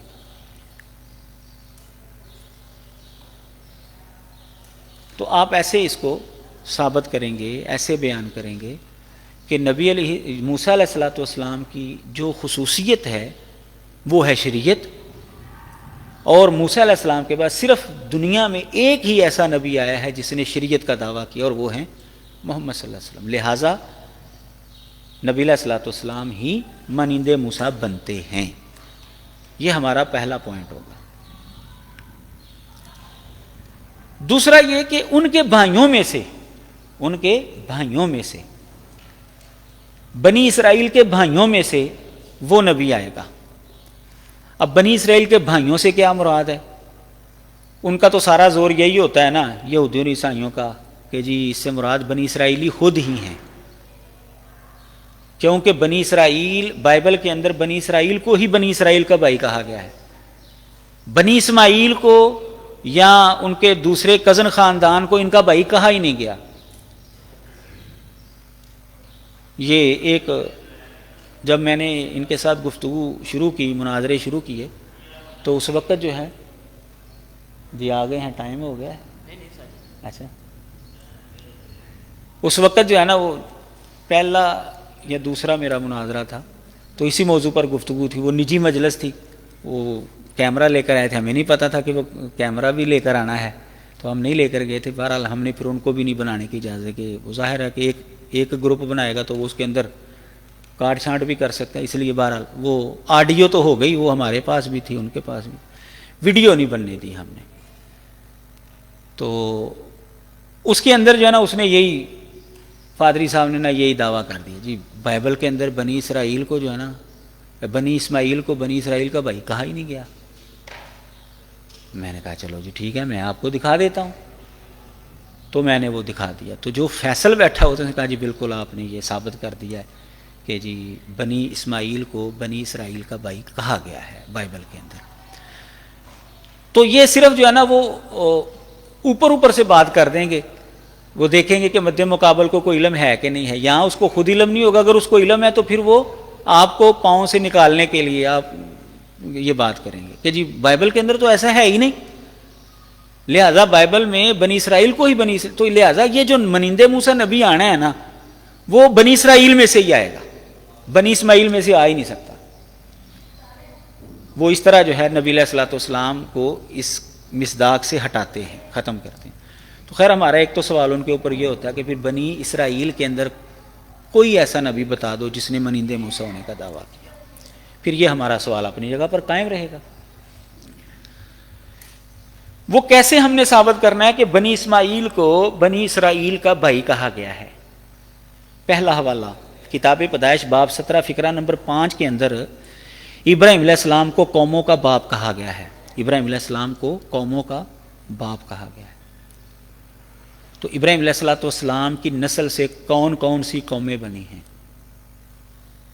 ان کا بڑا بیٹا اسماعیل تھا، ان کی نسل بنی، الگ قوم ہو گئی بنی اسماعیل۔ ان کا چھوٹا بیٹا جو ہے وہ اسحاق تھا، اسحاق کے 2 بیٹے تھے، بڑے کا نام عیسو تھا، چھوٹے کا نام یعقوب تھا۔ عیسو کی اولاد جو ہے وہ ایک قوم بنی، اس کو بنو ادوم کہا جاتا ہے، ادومی کہا جاتا ہے، اور یعقوب جو ہیں وہ نبی بنے، ان کی اولاد ان سے ایک الگ قوم بنی، ان کو بنی اسرائیل کہا جاتا ہے۔ حضرت ابراہیم علیہ السلام کی ایک اور بیوی تھی جس کا نام بائبل کے اندر کتورہ بیان کیا گیا ہے، اس کی بھی اولاد تھی، وہ اولاد جو ہے وہ یمن کی طرف آ کر جو ہے وہ آباد ہو گئی، تو ان سے ایک الگ قوم جو ہے وہ بنی۔ تو ابراہیم علیہ السلام کو کیا کہا گیا ہے؟ قوموں کا باپ، کہ ان کی نسل میں سے اسماعیل کی اولاد سے نسل چلی، ایک قوم بنی، اسحاق کی نسل سے 2 قومیں بنی، اور کتورہ کی نسل سے بھی ایک الگ جو ہے وہ نسل بنی۔ یہ سارے جو ہے ابراہیم علیہ السلام کی آل اولاد ہے۔ اب جب حضرت ابراہیم علیہ السلام قوموں کے باپ ہوئے تو وہ قومیں آپس میں کیا لگی؟ ان قوموں کا آپس میں رشتہ کیا ہوا؟ پھر بھائی کا رشتہ ہوا۔ اس کا مطلب یہ ہے کہ جو ابراہیم علیہ السلام کی نسل سے دوسری قومیں نکلی ہیں وہ بنی اسرائیل کی بھائی ہیں، اور بنی اسرائیل ان کا بھائی ہے۔ یہ قومیں آپس میں کیا لگیں؟ بھائی بھائی۔ خیر ایک انداز تو یہ ہے۔ بنو عیسو کو، یعنی جو حضرت اسحاق کا بڑا بیٹا تھا عیسو، اس کی اولاد کو بنی اسرائیل کا بھائی کہا گیا ہے۔ بنو عیسو کو بنی اسرائیل کا بھائی کہا گیا ہے واضح لفظوں میں، کتاب استثناء باب 2 فقرہ نمبر 4، باب 2 فقرہ نمبر 8، باب 23 فقرہ نمبر 7 کے اندر۔ اب خاص اسماعیل علیہ السلام کی اولاد کو بنی اسرائیل کا بھائی کہا گیا ہے، اس کے لیے حوالہ ہے، یعنی بنی اسماعیل بنی اسرائیل کی بھائی ہے، یہ قوم اس قوم کی بھائی ہے۔ کتاب پیدائش باب 16 فقرہ نمبر 10 سے 13 تک، باب 25 فقرہ نمبر 18، ان 2 مقامات پر بنی اسماعیل کو بنی اسرائیل کا بھائی کہا گیا ہے. خاص حضرت اسماعیل اور ان کی اولاد کو ان کا بھائی کہا گیا ہے.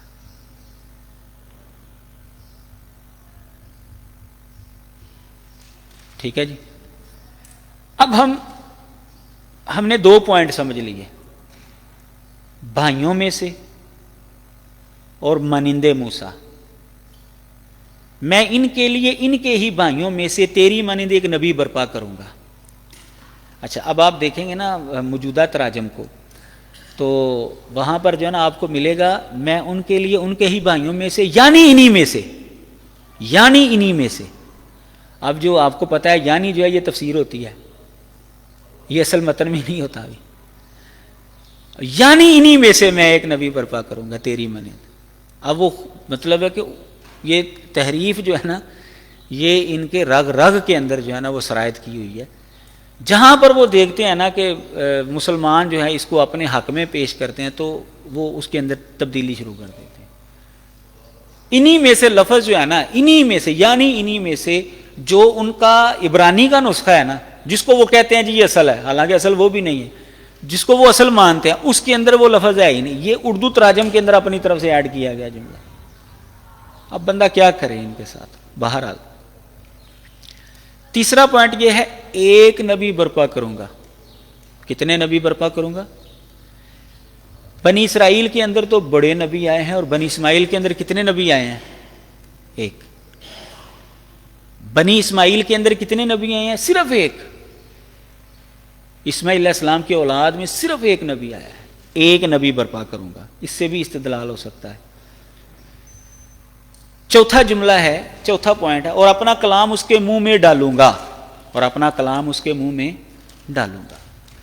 اب ایک طرف حضرت عیسیٰ علیہ السلام کو وہ پیش کرتے ہیں، ایک طرف ہم محمد صلی اللہ علیہ وسلم کو پیش کرتے ہیں. اب ہم دونوں کے اندر تقابل کر لیتے ہیں کہ اللہ تعالیٰ نے اپنا کلام کس کے منہ میں ڈالا ہے.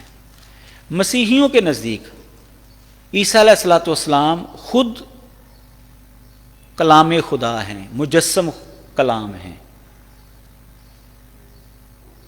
ان کے اوپر کلام نہیں اترا. ان کا عقیدہ یہ ہے کہ عیسیٰ علیہ السلام پر کلام کیسے اتر سکتا ہے؟ وہ تو خود کلام تھے، وہ تو خود خدا کے کلام تھے جو کہ مجسم ہو کر انسانی صورت میں انسانوں کے اندر آیا ہے. لیکن یہاں پر جس نبی کے آنے کی پیشین گوئی ہے، اللہ تعالیٰ فرما رہے میں اپنا کلام اس کے منہ میں ڈالوں گا. حضرت عیسیٰ علیہ السلام کے حوالے سے تو ان کا یہ عقیدہ ہے ہی نہیں کہ ان کے اوپر کوئی وحی نازل ہوئی ہے، ان کے اوپر اللہ کا کلام اترا. یہ تو ان کا عقیدہ ہی نہیں ہے. تو جب ان کا یہ عقیدہ ہی نہیں ہے تو اس کا مطلب یہ ہے کہ وہ اس کے مصداق نہیں بن سکتے. اب ان کے مد مقابل نبی علیہ السلام اکیلے ہی ہیں. عیسائیوں کے مقابلے میں جب آپ گفتگو کریں گے تو اب عیسیٰ علیہ السلام تو اس کے مصداق نہیں ہیں، تو اب صرف اکیلے محمد صلی اللہ علیہ وسلم ہی رہ گئے ہیں. تو اس اعتبار سے بھی آپ کو پتہ ہے کہ جب مد مقابل جو ہے وہ میدان سے سائڈ پر ہو جائے تو جو اکیلا کھڑا ہے اسی کو ہی ونر قرار دے دیا جاتا ہے. اس اعتبار سے بھی اگر آپ دیکھیں گے تو نبی علیہ السلام سچے ثابت، اس کا مصداق ثابت ہوتے ہیں. لیکن اس کے باوجود ہم پرکھتے ہیں کہ کیا نبی علیہ السلام کے منہ کے اندر اللہ نے اپنا کلام ڈالا کہ نہیں ڈالا. اب آپ دیکھ لیں نبی علیہ السلام کے اوپر جو پہلی وحی آئی تھی اس کی کیفیت کیا تھی؟ اقرا ما انا بقارئ، اقرا ما انا بقارئ. اور اسی طرح جو آیت ہے فَإِذَا قَرَأْنَاهُ فَاتَّبِعْ قُرْآنَهُ، نبی علیہ السلام کے منہ میں حضرت جبریل علیہ السلام نے الفاظ ڈالے تھے. جیسے ہم کسی بچے کو پڑھاتے ہیں نا، پڑھو الف، وہ پڑھتا ہے الف، با وہ پڑھتا ہے با. یہ گویا کہ آپ اپنے الفاظ اس کے منہ میں ڈال رہے ہیں. یہ ہے اس کا مطلب. حضرت جبریل علیہ السلام نے نبی علیہ السلام کے منہ کے اندر الفاظ ڈالے تھے. اقرأ بسم ربک الذی خلق، آپ نے پھر پڑھا. دوسری آیت پڑھائی، پھر آپ نے پڑھا. اس انداز سے آپ کے اوپر وحی نازل ہوئی. تو یہ ہے اللہ تعالیٰ نے اپنا کلام اس نبی کے منہ میں ڈالنا ہے، اور یہ نبی علیہ السلام کے علاوہ اور کسی پر فٹ نہیں آتا. بس کر چلیں جی. اور جو کچھ میں اسے حکم دوں گا، 4 پوائنٹ ہو گئے جی. 5واں پوائنٹ، اور جو کچھ میں اسے حکم دوں گا وہی وہ ان سے کہے گا. نبی علیہ السلام کو اللہ تعالیٰ نے جو پیغام دیا وہی آگے جو ہے آپ نے ڈیلیور کیا، لوگوں تک پہنچایا. جبکہ حضرت عیسیٰ علیہ السلام جب جانے لگے ہیں نا تو انہوں نے کہا ابھی میں نے اور بھی کئی باتیں تم سے کرنی ہیں لیکن تم ان کو برداشت نہیں کر سکتے. انجیل یوحنا کے اندر آپ پڑھیں گے نا، جب آسمانوں پر جانے لگے تو انہوں نے اپنی قوم کو کہا میں نے ابھی اور کئی باتیں کرنی ہیں لیکن تم ان کو برداشت نہیں کر سکتے. تو جب وہ یعنی روح حق آئے گا تم کو ساری سچائی بتائے گا. یعنی انہوں نے اپنی باتیں جو ہیں وہ بعد میں آنے والی شخصیت کے کھاتے میں ڈالے، وہ آ کر تمہیں ساری باتیں بتائے گا. تو نبی علیہ الصلوۃ والسلام نے ساری باتیں جو ہیں وہ بتائی ہیں، حضرت عیسیٰ علیہ السلام نے ساری باتیں نہیں بتائیں. اور جو کوئی میری ان باتوں کو جن کو وہ میرا نام لے کر کہے گا نہ سنے تو میں ان کا حساب اس سے لوں گا. وہ نبی میری باتیں میرا نام لے کر کہے گا نا تو جو نہیں نا اس کو سنے گا تو میں اس کا حساب لوں گا. اب دیکھیں حضرت عیسیٰ علیہ الصلوۃ والسلام کے اقوال اناجیل کے اندر موجود ہیں. ان میں سے کوئی بھی قول ایسا نہیں آپ کو ملے گا کہ جو انہوں نے اللہ کا کلام اللہ کا نام لے کر پیش کیا ہو. کوئی بھی ایسا قول آپ کو نہیں ملے گا کہ انہوں نے پہلے اللہ کا نام لیا ہو اور پھر اللہ کا کلام اللہ کی بات آگے سنائی ہو. جبکہ پورا قرآن مجید آپ پڑھ لیں ہر سورت سے پہلے اللہ کا نام آپ کو ملے گا، بسم اللہ الرحمن الرحیم الحمدللہ رب العالمین. اور سورت توبہ جہاں پر بسم اللہ نہیں ہے اس کی ابتدا بھی آپ دیکھ لیں براۃ من اللہ کے ساتھ ہو رہی ہے، اس کی ابتدا بھی اللہ کے نام سے ہی ہو رہی ہے، وہاں پر بھی اللہ کا نام آپ کو ابتدا میں ملے گا. اب آپ دیکھیں کہ اللہ تعالیٰ فرما رہے ہیں کہ جو میری بات میرا نام لے کر کہے گا. نبی علیہ السلام پر فٹ آ گئی. حضرت عیسیٰ علیہ السلام کے اقوال آپ کو اناجیل کے اندر ملیں گے. کوئی بھی قول جو انہوں نے اللہ کا بیان کیا ہے اللہ کا نام لے کر بیان نہیں کیا. پڑھ کر دیکھ لیں. جبکہ پورا قرآن مجید آپ کو ملے گا کہ ہر سورت سے پہلے آپ کو اللہ کا نام ملے گا، اور جس سورت کے شروع میں نہیں ہے وہاں پر بھی اللہ کا نام آپ کو شروع میں ملے گا. اور پھر اگلا پوائنٹ کہ جس نے نہ سنی اس نبی کی وہ بات جو میرا نام لے کر کہے گا تو میں اس کا حساب اس سے لوں گا. تو جو پھر قرآن کی جو مخالفت پر اترے تو پھر ان کا حشر کیا ہوا ہے؟ اللہ تعالیٰ نے پھر حساب لیا نا ان کو. بدر کے اندر دیکھا پھر کیسے جو ہے وہ گرے پڑے تھے. تو جبکہ عیسیٰ علیہ الصلوۃ والسلام کے جو مخالفین ہیں، عیسیٰ علیہ الصلوۃ والسلام تو ان سے بدلہ نہیں لے سکے، ان کو سزا نہیں دے سکے. عیسیٰ علیہ السلام کو انہوں نے شہید کرنے کی کوشش کی، بلکہ انجیل کے مطابق تو شہید کر دیا نا انہوں نے. ہمارے مطابق یہ ہے کہ وہ تو پکڑے جانے سے پہلے آسمانوں پر چلے گئے، لیکن انجیل کے اندر لکھا ہے کہ وہ انہوں کو سولی پر لٹکا دیا. تو عیسیٰ علیہ الصلوۃ والسلام بذات خود ان کو سزا نہیں دے سکے، نہ ہی اللہ تعالیٰ نے ان کو سزا دی. بلکہ دور حاضر کے اندر یہ موجودہ پوپ ہے نا، اس کے بارے میں پتہ چلا ہے کہ اس نے یہ اعلان کر دیا ہے کہ یہودی جو ہے نا عیسیٰ علیہ السلام کے گناہ سے جو ہے نا وہ پاک ہیں، مبرہ ہیں، ان کا یہ گناہ ختم ہو گیا ہے. میں اعلان کرتا ہوں کہ یہ گناہ سے پاک ہو چکے ہیں. یعنی جو اتنا بڑا گناہ تھا ان کے کھاتے میں مخالفت والا، ان کو شہید کرنے والا، وہ اب انہوں نے معاف کر دیا ہے ان کو. نبی علیہ السلام کے مخالفین کا انجام دنیا نے دیکھا، عیسیٰ علیہ الصلوۃ والسلام کے مخالفین کا انجام جو ہے وہ کسی نے بھی نہیں دیکھا. نہ انہوں نے سزا دی ہے، اور جو گناہ ان کے کھاتے میں اگر سزا ان کو مل گئی تھی تو پھر اب ان کو معاف کرنے کی کیا ضرورت ہے؟ اب دیکھ لیں، نہیں سزا ان کو دی گئی. تو نبی علیہ الصلوۃ والسلام نے اللہ تعالیٰ کے حکم سے بدلہ لیا ان لوگوں سے، حساب لیا ان سے. تو آپ یہ پورے فقرے کو اگر آپ پڑھیں گے تو ایک ایک پوائنٹ جو ہے وہ نبی علیہ الصلوۃ والسلام کے اوپر جو ہے وہ صادق آتا ہے. اس طرح ہم نبی علیہ الصلوۃ والسلام کا خصوصی تذکرہ بائبل میں سے یوں ثابت کر سکتے ہیں. اس کے علاوہ اور بھی پیشین گوئیاں ہیں، آپ اس موضوع پر لکھی کتابوں کے اندر دیکھ سکتے ہیں. وآخر دعوانا ان الحمدللہ رب العالمین.